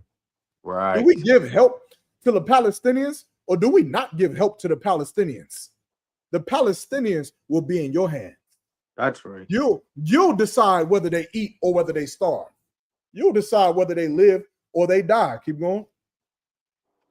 Okay. Mm-hmm. They shall come after thee in chains. Meaning what? They're gonna come after you. You know what Isaiah is saying that they're gonna suffer from? Let me see if you got it. Stockholm syndrome, sir. You said what? I would say Stockholm syndrome. Yeah, they're gonna suffer from Stockholm syndrome. They're gonna be in chains and they're gonna still come after you. They're gonna still want to follow you and serve you. And they're gonna say, yes, sir, massa. Yes, sir, massa. What is that in Hebrew? They're gonna say, what's the word I need, Tabawan? What's the Hebrew word for power? Alahayim. They're gonna say Khan Alahayim. Kam Alahaya. They're gonna say it. Khan Alahaya. Khan Alahaya. And they're gonna say, damn, but that's the language of the Hebrews. But they're gonna be in your hands. You're gonna take control of them. And even after that they're in chains, they're gonna still come after you so that they can learn how to be a people. And that's all they need. That's all the heathens need. They need to learn how to just be a sensible people. Learn how to not shoot schools up. Learn how to not create world hunger. Learn how to not let animals go extinct because you want to kill them for sport.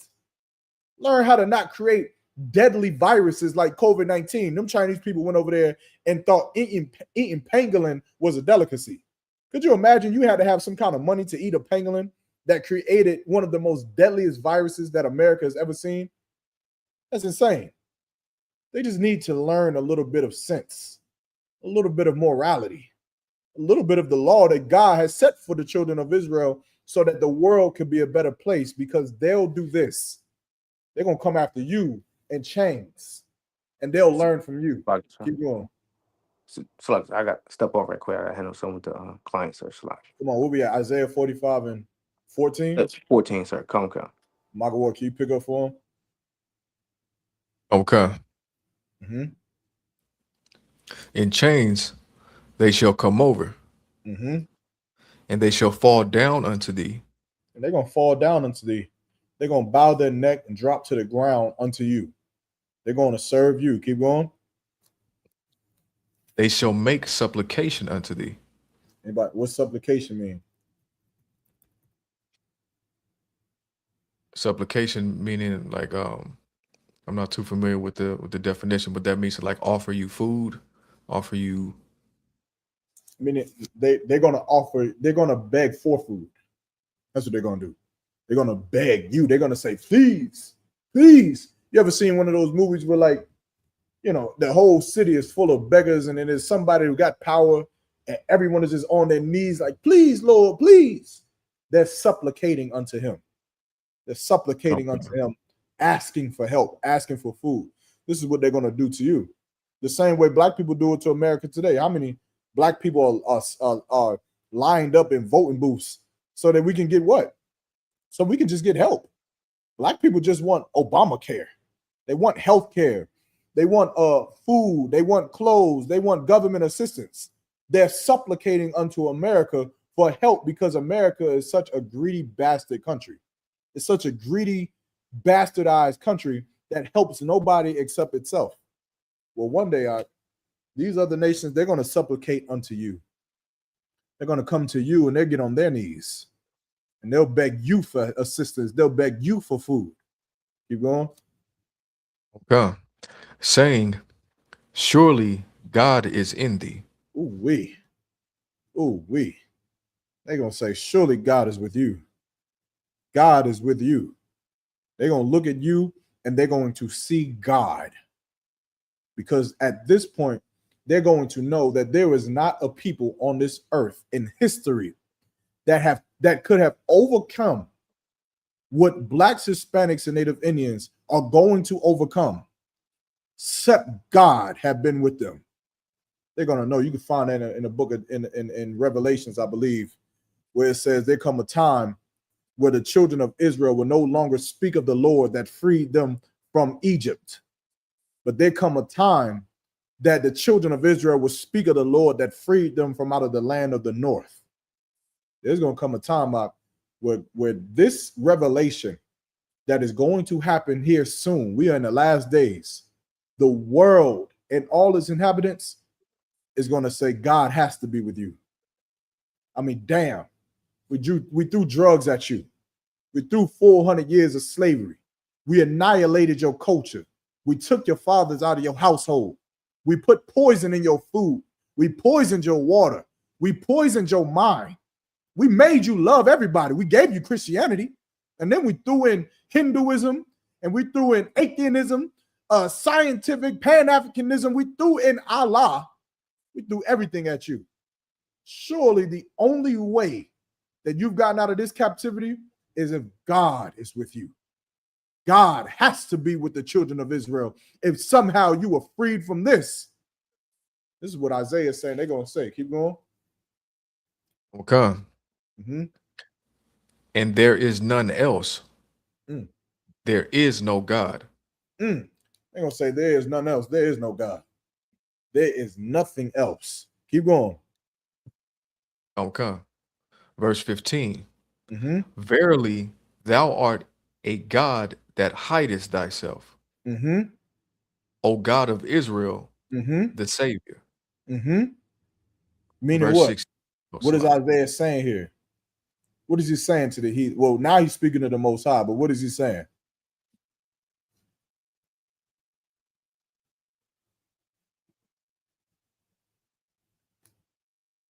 He's saying that the Most High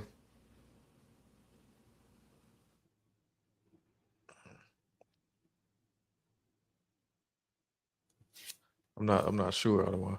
No sweat. Read it one more time. Verily, thou art a God that hidest thyself. Isaiah is sure. Isaiah is showing his faith. He's sure. He said, I know you a God that hides yourself. Surely you are. Because I know that these nations are going to weep at our coming. They're going to serve us. They're going to be subject to us. They're going to give us supplication. Now, surely you're a God that hides yourself. Because if you were here now, they would be on their knees begging for mercy. They would be on their knees begging for supplication for us. But surely you're a God that hides yourself. Isaiah is saying, surely you ain't doing your work yet.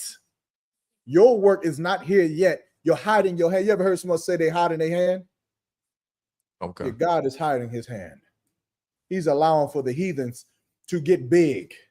He's allowing for them to get mighty. The precept you want is in Exodus, right? For the Lord allowed Pharaoh to get big and to get mighty, to do what? Only to show his power. Only to show. He was hiding his hand. The Lord could have killed Pharaoh on day one. The Lord could destroy Donald Trump and Kim Jong-un. He could destroy all of these counselors and these governors and military leaders and all this, whatever. He could do it tomorrow. But the Lord is allowing for them to get strong and big and mighty. You know why? Because Christ deserves an introduction. Huh? Y'all ever heard us so in the movies where they say you just always got to have a grand entrance, huh? Yeah, Christ deserves a grand entrance. He deserves it. He died for us. You understand? And the Lord is going to give him a grand entrance. So Isaiah says, surely you hide your hand. Keep going. Okay. Mm-hmm. Verse 16. Salakia. O God of Israel, the Savior. O God of Israel, the Savior, which proves that salvation is only for Israel. Right? Keep going. Okay. Verse 16. They shall be ashamed. Talking about who? Talking about the heathens. Yeah, heathens. The Moabites, the Ammonites, the Japhites, the Geshurites, whatever, the Ammonites, so on and so forth. They shall be ashamed, right? Because they should have never believed that they had a right to put their hands against the children of Israel. They should have never believed it. They should have known that God was with them. You understand? It's almost like, imagine you're a father and you got sons, and you send your sons into the world and you have a reputation. Everyone knows you, Magawar. They know you do not play. And everyone knows it. But then someone decides to wonder that they're going to mess with your daughter or mess with your son. And you just hide in your hand.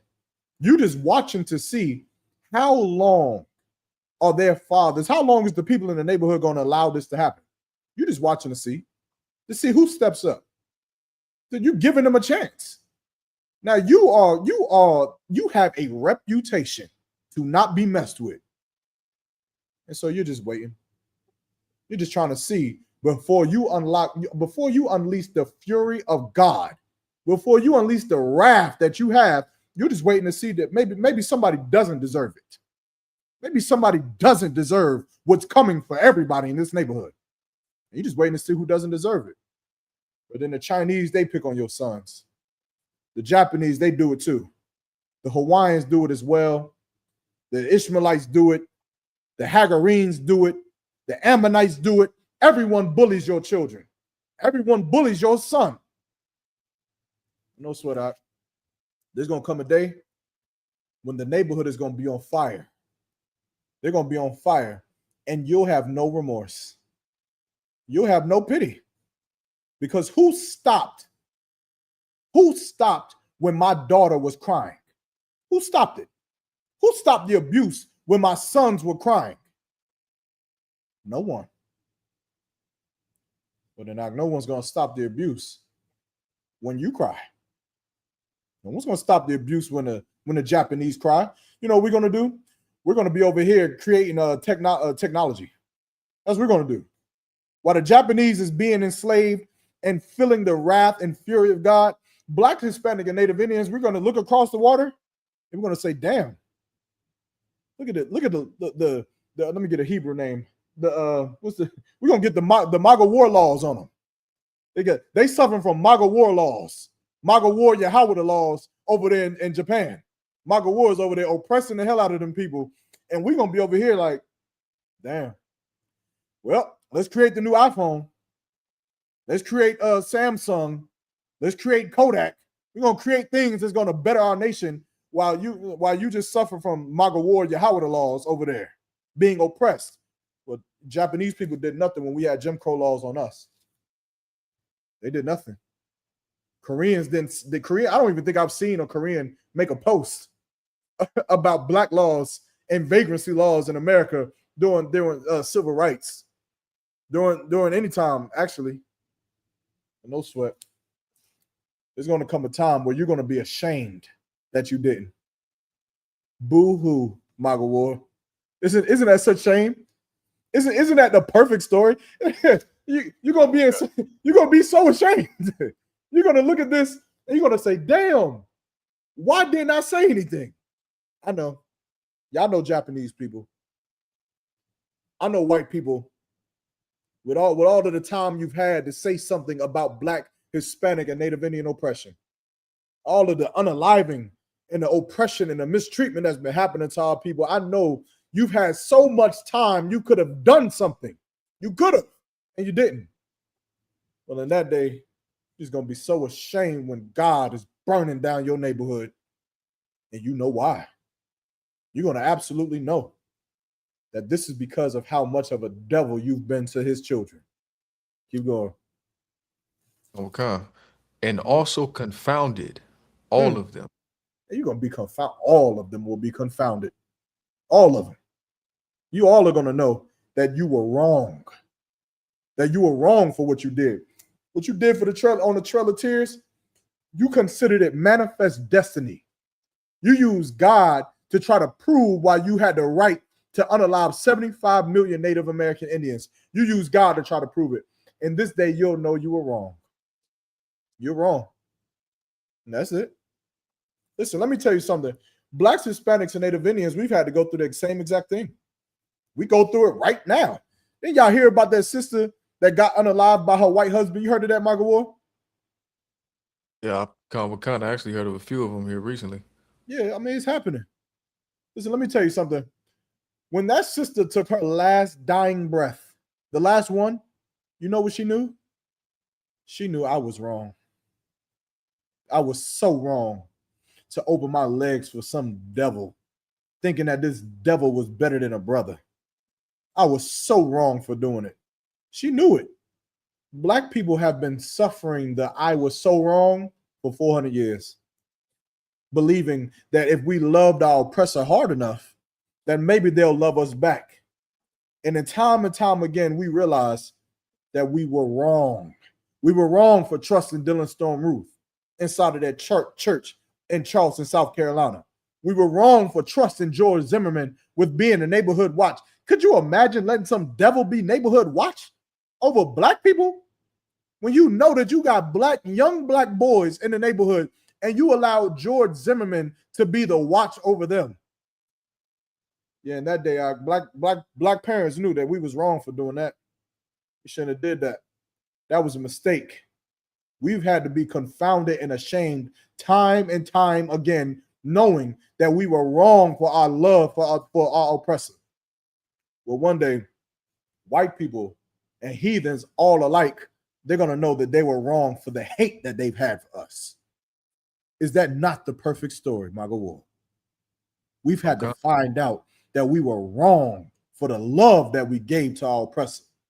And God is going to flip the script, and they're going to find out how wrong they were for the hate they gave to us. Ooh-wee. I'll take a drink to that, Salaki. That damn near is a quote. They're going to find out soon enough, and it'll be too late. Just like it was too late for Emmett Till. Just like it was too late for the people, the brothers and sisters in that church in Charleston, South Carolina. Just like it was too late for what's the brother's name? Trayvon Martin. It's too late for him to understand how wrong he was. Too late for his parents to understand how wrong they were. You put a neighborhood watch in my neighborhood, and there's some George Zimmerman. We got to fight that. I don't believe he's mentally equipped to be a slave catcher over the children of slaves. I don't believe that that's right. There's something wrong with that. But because of Christianity, we're always too late. Y'all write that down. Because of Christianity, it's always too late before we realize just how wrong we are. But there's no sweat. There's no sweat. No matter that, God is a God of Israel. And one day, white people will realize just how late it is for them to realize that the hate they've had for us is wrong. The oppression they put on us is wrong. And that's what Isaiah is trying to get the people to understand. It's trying to get them to realize that there is going to come, a time is coming. A time is coming where change is imminent, where the turning of the guard is imminent. It's inevitable. It's going to happen. Understand? I know the brother had to leave, but I pray that answers his question. What we got? Michael Ward, you got anything? Khan, I wanted to see about getting a breakdown of Ezekiel chapter 1 and verse 22. Oh, you've been reading. I was hoping you ain't go back to John. So this brother is reading everything in John. No sweat. You said Ezekiel what? Oh, chapter 1 and verse 22. All right, let's go to the prophet Ezekiel. You can read it whenever you get it. Okay. It's the book of Ezekiel chapter 1 and verse 22. Mm-hmm. And the likeness of the firmament upon the heads of the living creature was as the color of the terrible crystal stretched forth. Oh, Salaki. No, this is a angel, right? This is an angel precept. The angels, of course, are not babies with floating wings. The angels are terrible creatures, which is why when you read anything about the angels, it labels them as creatures, the living creatures, the creatures, so on and so forth, because these creatures were creations. They're creations of God. And these creatures are visibly terrifying. That's probably the best way I could put it. They are terrifying on purpose because they represent the Lord and his work. They represent the Lord, and the Lord is a terrible power. He is a man of war. You find that in Exodus chapter 15:3, if I'm not mistaken. And so his creation is terrible, right? So now read what you got. Okay. Stretched forth over their heads above. Read it again from verse 22. I'll break it down. Okay.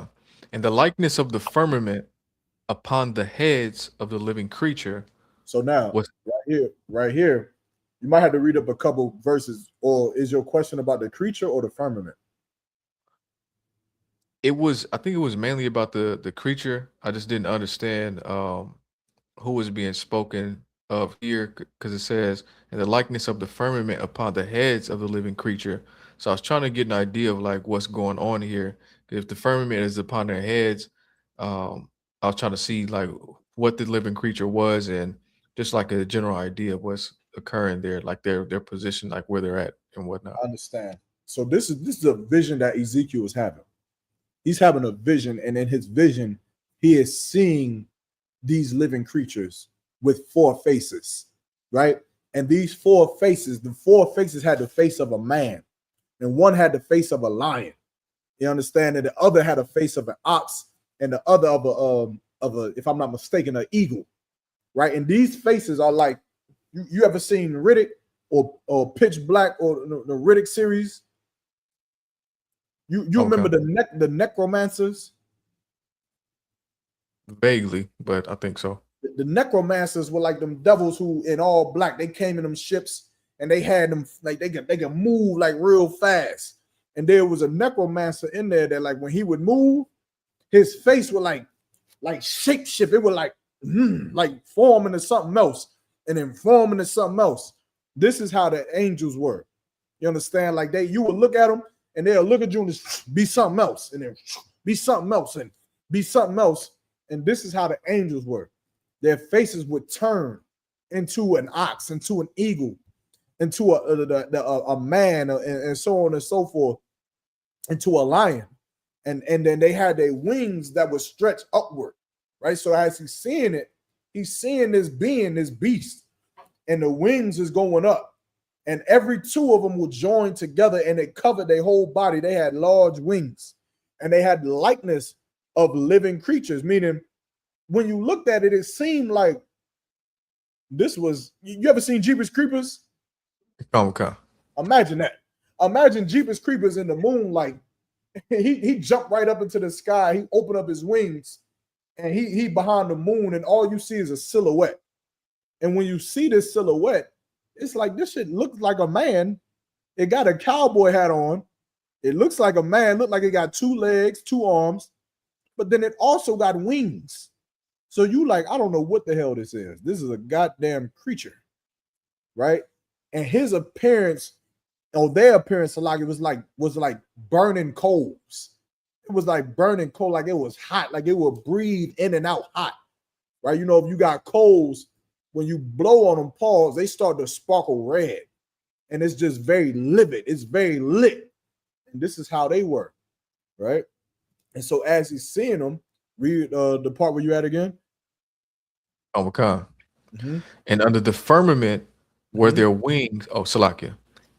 Verse 22. And the likeness of the firmament upon the heads of the living creature was as the likeness of the firmament was what was above them, because the firmament, of course, is the ozone layer, right? That Ezekiel was talking about. So he's talking about the sky above them. Keep going. Okay. Upon the heads of the living creature was as the color of the terrible crystal. Was as the color of the terrible crystal, right? So he's seeing his vision, and he's trying to figure out. Well, he's not trying to figure out, but he's explaining what he's seen. You understand? And the terrible crystal is like it's like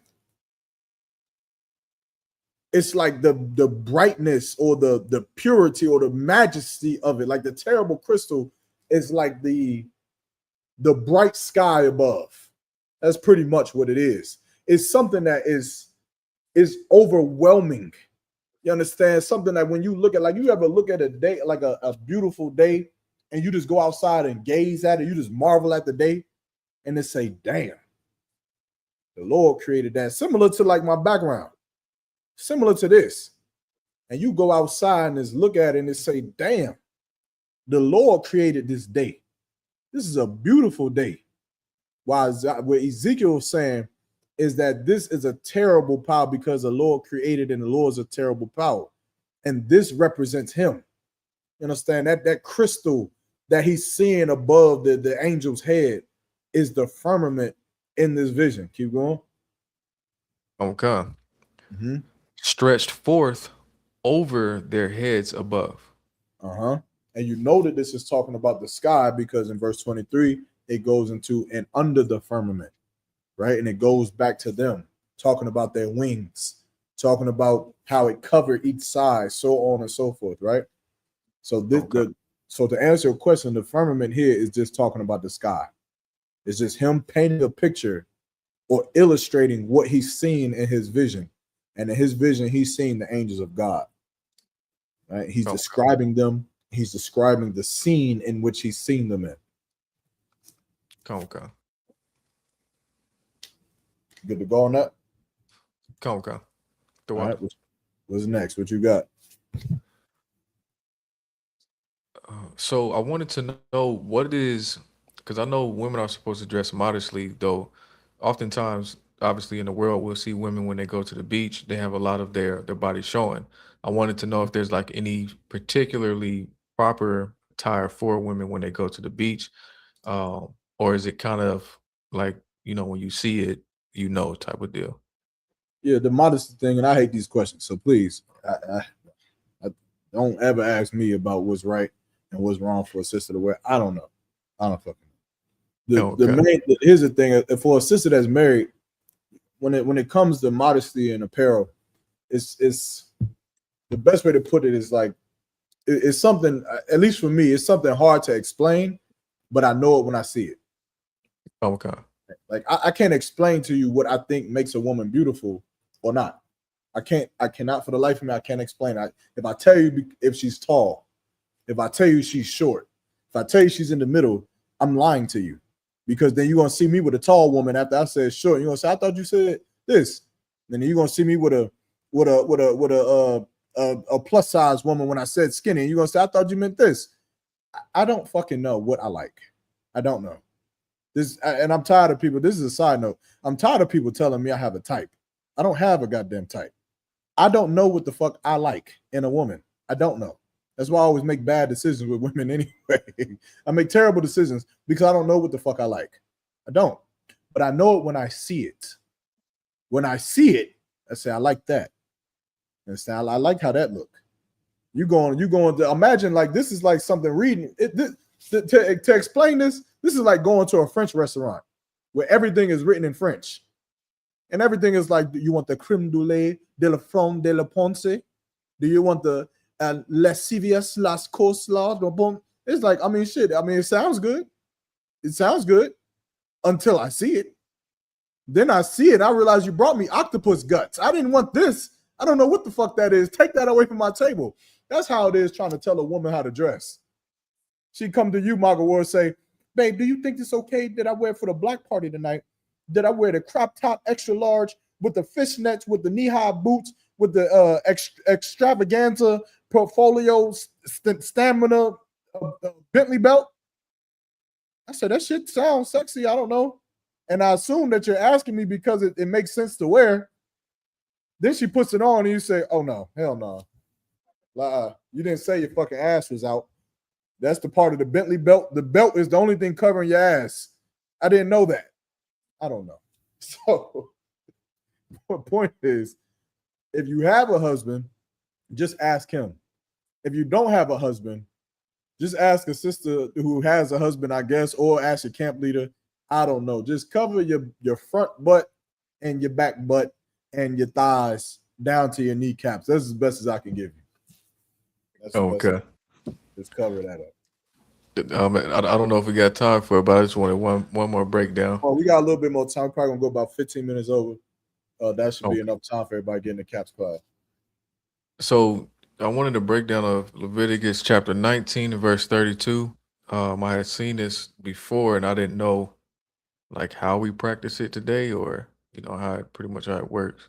Pull that. And Nadia, did you hear the breakdown?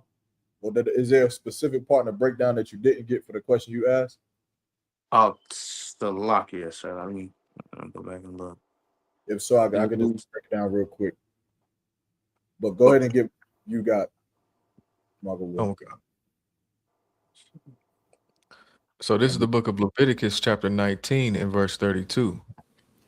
Thou shalt rise up before the hoary head and honor the face of the old man and fear thy God. I am the Lord.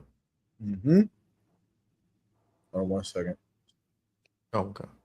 All right. So thou shalt rise up before the hoary head, right, and honor the face of the old man and fear thy God. I am the Lord. So what is it saying here in Leviticus? So, some concept.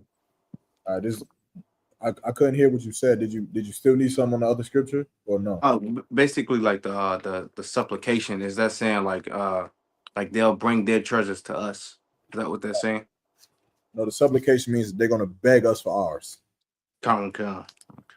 Right? They're gonna beg us for our treasures because they're gonna have to come to us in want of all things like we've came to them. Common concept, the water. I do have I got quite a few. We'll get this one. I'll get one more for you, and if we have time for one more, we'll go. Okay. All right, so come on, Margot Ward, where we at? Leviticus, right? Leviticus chapter 19 and verse 32. Mm-hmm. Go ahead, read it again, slowly. Okay. Thou shalt rise up before the hoary head and honor the face of the old man and fear thy God. I am the Lord. So you just need a general breakdown on this, right? Okay. Like how basically I'm asking like how that applies to today pretty much, I guess. It means listen to Commander Jenny Hanna. Listen to him.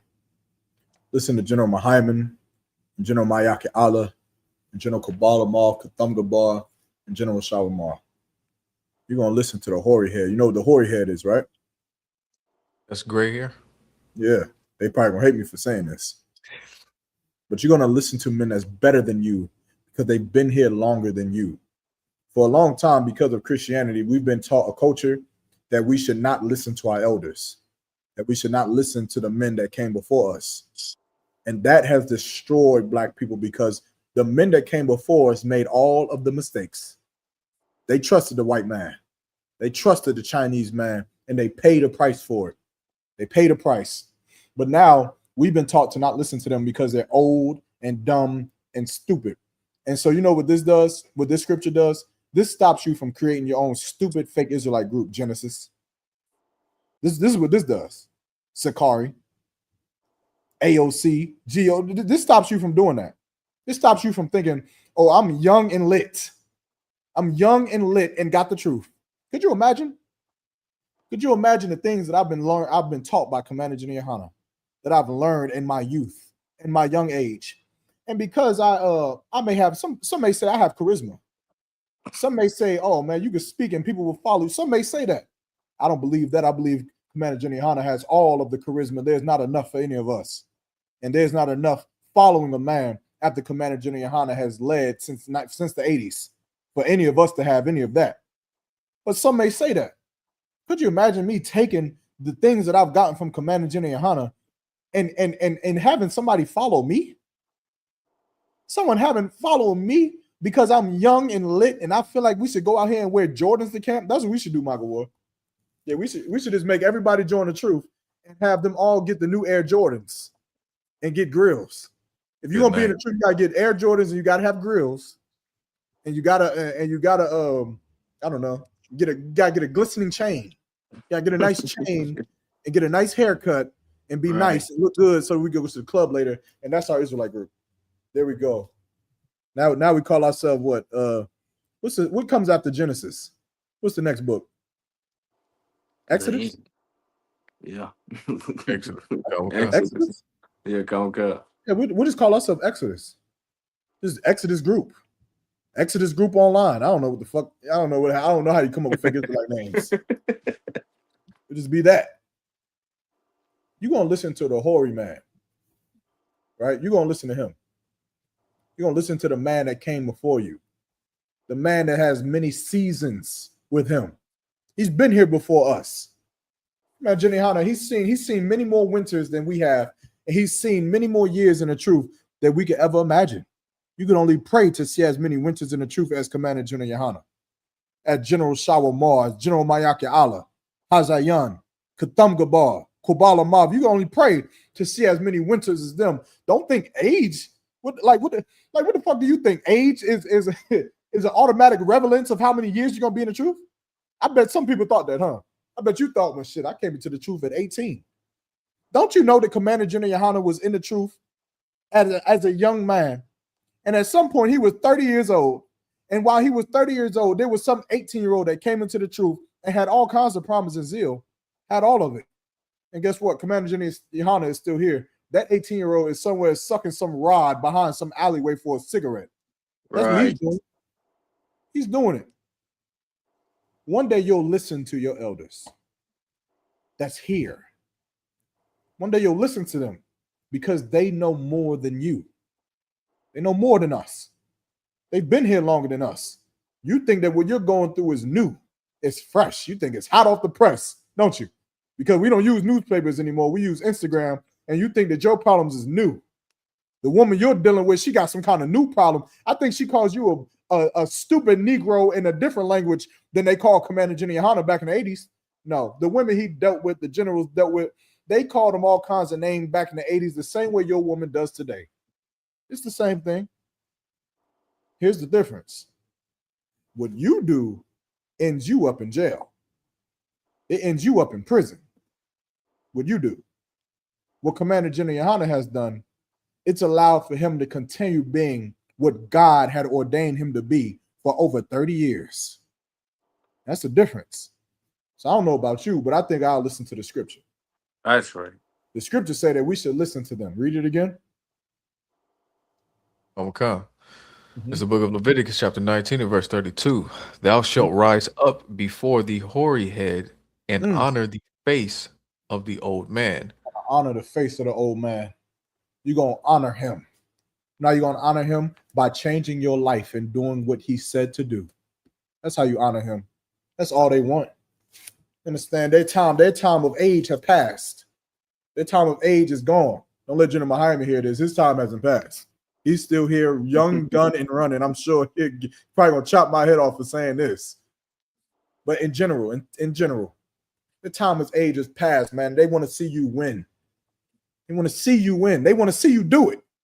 They want to see you take what they learned, what they had to suffer, what they had to go through, and they've given you the answers so that you can go out and finally beat the game, so that you can win the game. You know what that gives them? It gives them vindication to know that what we were taught, what we went through wasn't for nothing. And what we gave these young men was right. It was right to tell them to not be an alcoholic. It was right to tell them to not deal with that woman. It was right to tell them to do this and do that. And brother, you're going to honor Commander General Yohana. You're going to absolutely do it because you're going to do what he told you to do. And you're going to prove to the world that he was right. He was right to set the generals above you, that set the captains above you, that gave you your camp leaders. He was right to do it because your life is saved. That's how you're going to honor him. That's how you honor them. Keep going. Okay. And fear thy God, I am the Lord. And you're going to fear God. Out. You better do it. You better fear God. Because if you don't, no sweat out. You won't listen to the elderly. You'll end up on Rikers Island somewhere begging and pleading for your life.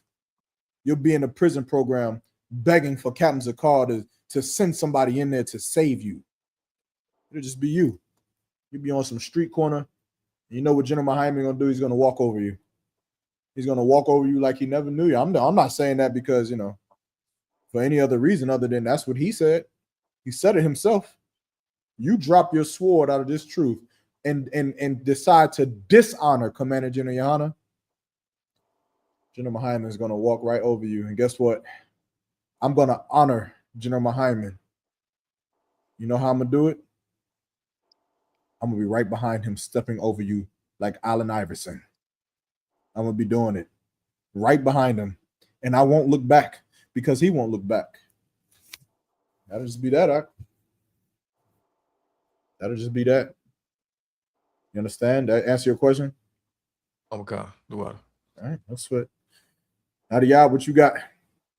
Come, sir. It was so basically my topic for camp is slavery for America, right? And like I have some precepts already that was already that I already had. I was just wondering, like Isaiah 61 and 1 and 5, as far as the precept that I had Isaiah 61 and 5 together already. I was just wondering if I could add verse 1 to get some basic I might be losing you. You said Isaiah, what chapter? 61 and Isaiah. verse 5.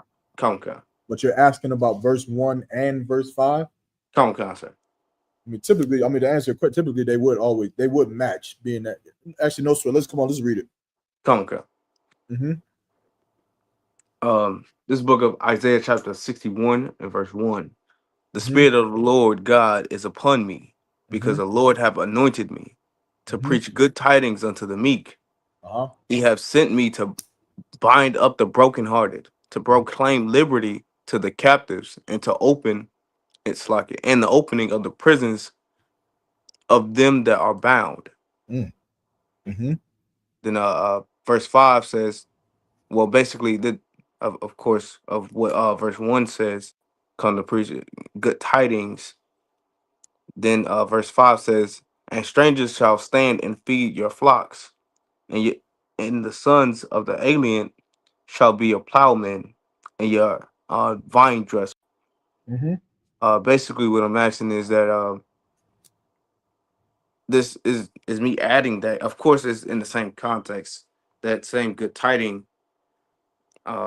Basically, how do I add some flavor to it without starting a riot? Basically, is what I'm asking. Even though, being at camp is anything can happen, but okay, you lose. I was with you, but now you say without starting a riot. What do you mean? meaning like, because I can say some things that's might rile up the crowd. Yes. See, brother, I think you might be asking the wrong brother this. All right, you might be in the wrong class.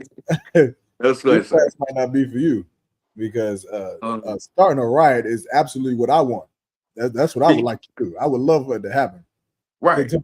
To be able to make white people lose their effing mind because of something that was said, it's oh Jesus Christ, the skill.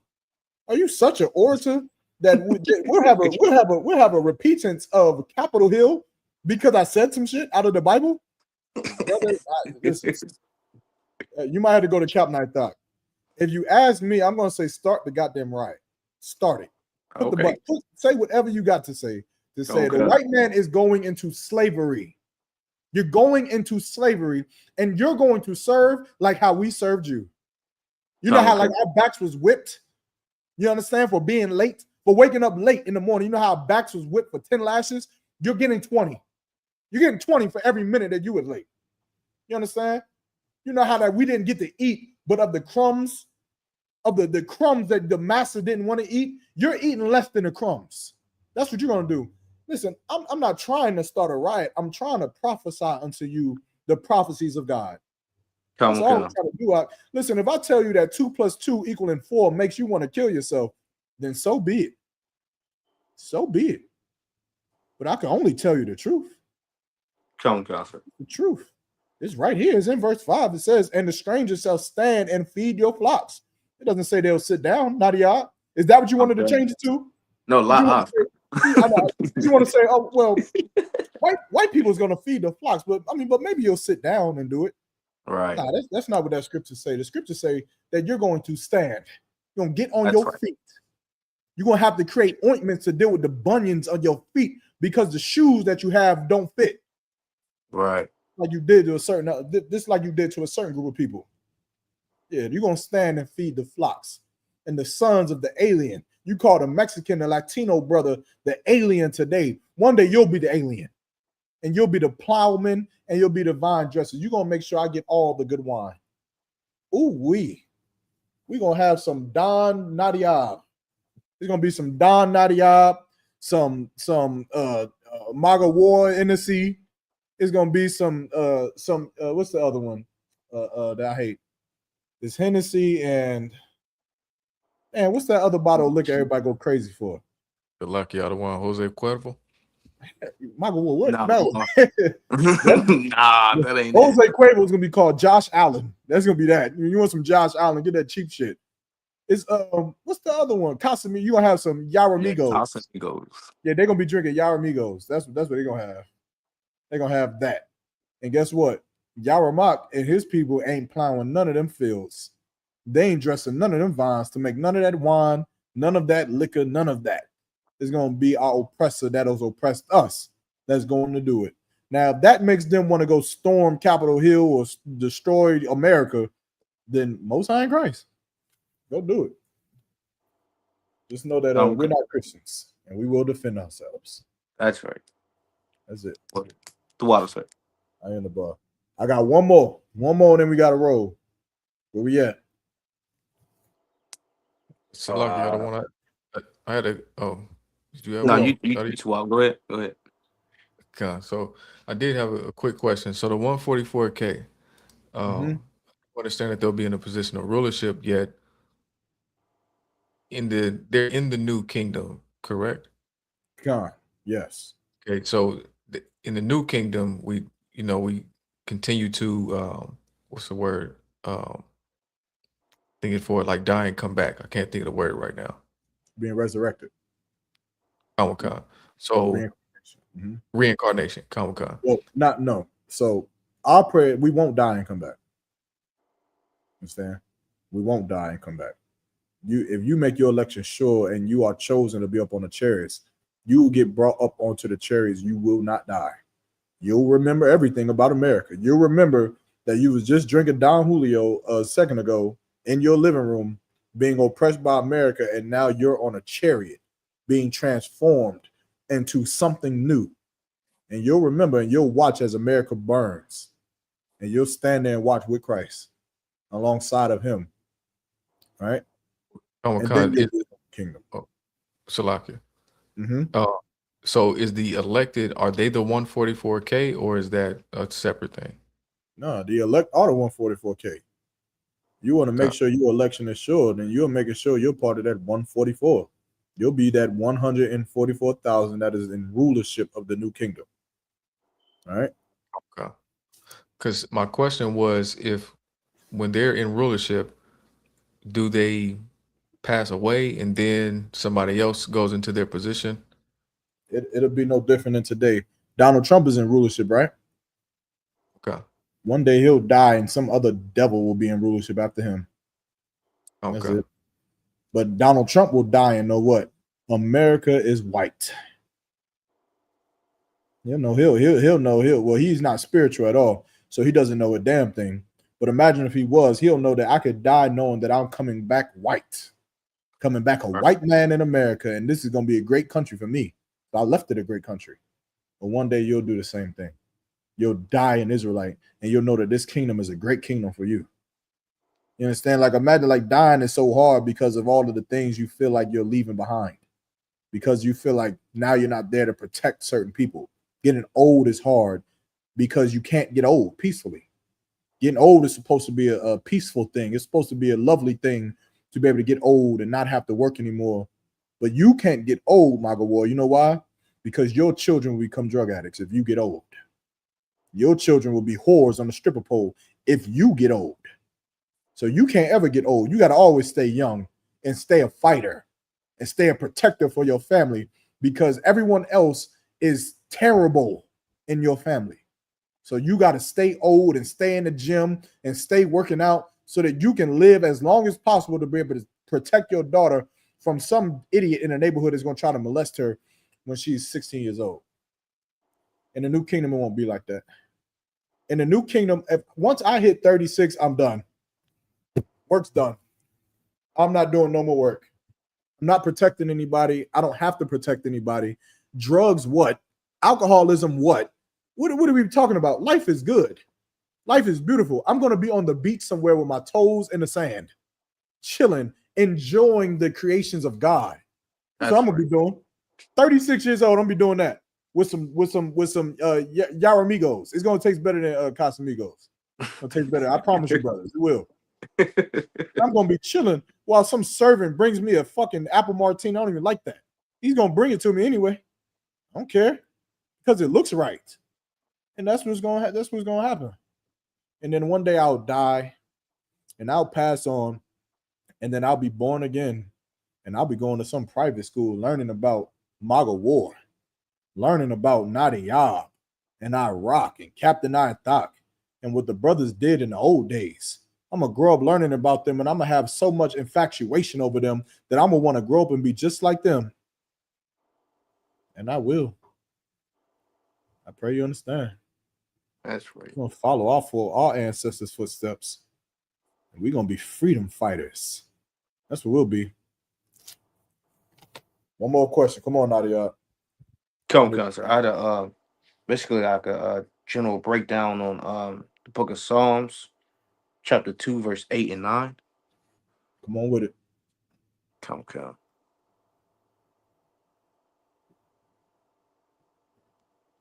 This book of Psalms, chapter 2, verse 8. Ask of me, and I shall give thee the heathen for thine inheritance, and the uttermost parts of the earth for thine possession. Verse 9. Thou shalt break them with a rod of iron. Dang. Thou shalt dash them in pieces like the potter's vessel. It's not. So this is David. Or hold on, is this David? 1 second.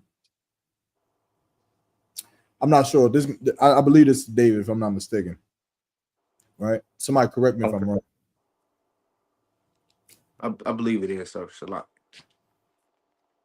Yeah, just correct me if I'm wrong. If not, either way, this is a prophet. This is a man of God. This is David.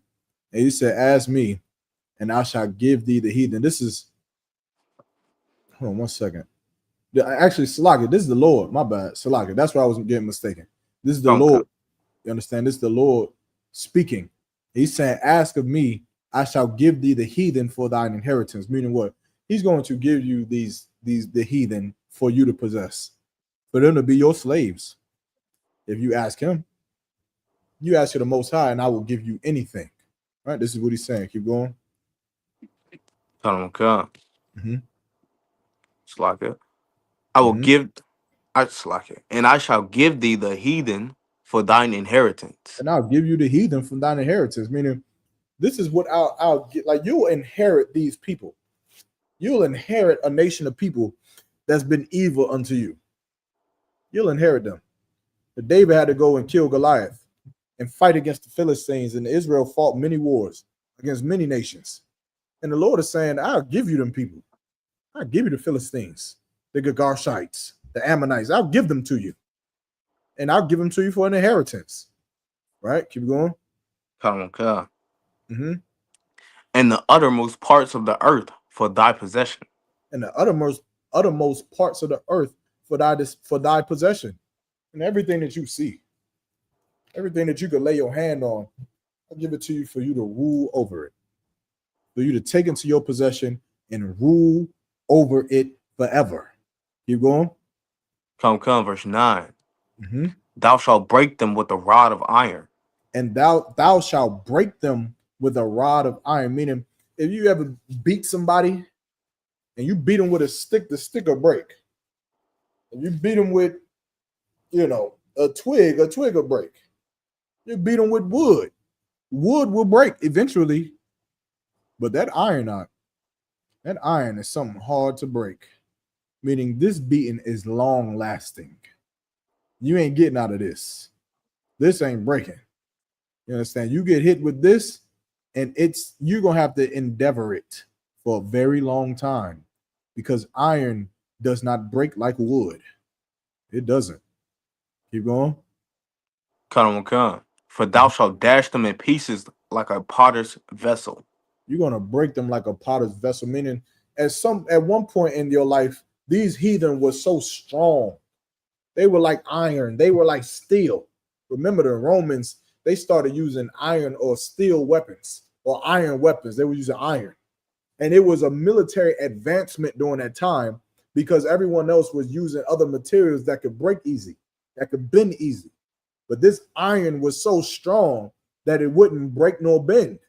And so now they had an advancement over other militaries because of this foundation.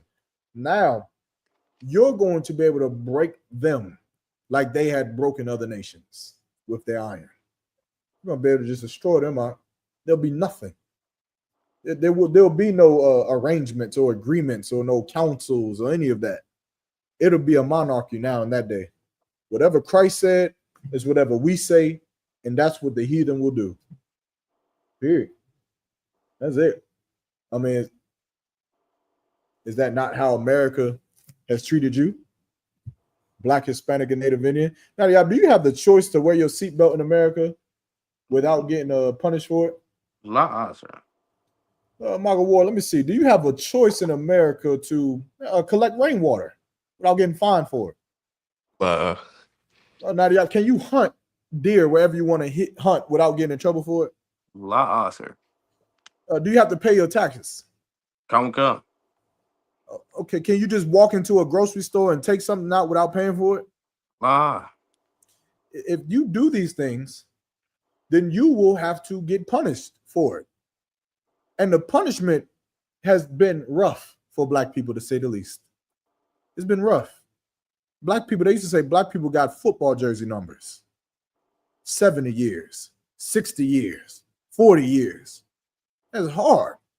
That's hard years for hard labor. Yeah. One day they're going to be ruled by a rod of iron themselves. They're going to have to deal with it because it's going to be rough. It's going to be hard. And if they don't do it out, then they'll just shatter like the potter's clay. They'll just shatter like a vase that you drop on the floor and split into pieces. Oops. Oh, well. Michael Ward, I guess we got to sweep it up. Matter of fact, get the heathen to sweep it up. Get them to sweep it up like it's nothing. Take the bodies and just move it like it's nothing because it is nothing to us. That's right. That's in the Bible, lot. It's not us saying it. God said it.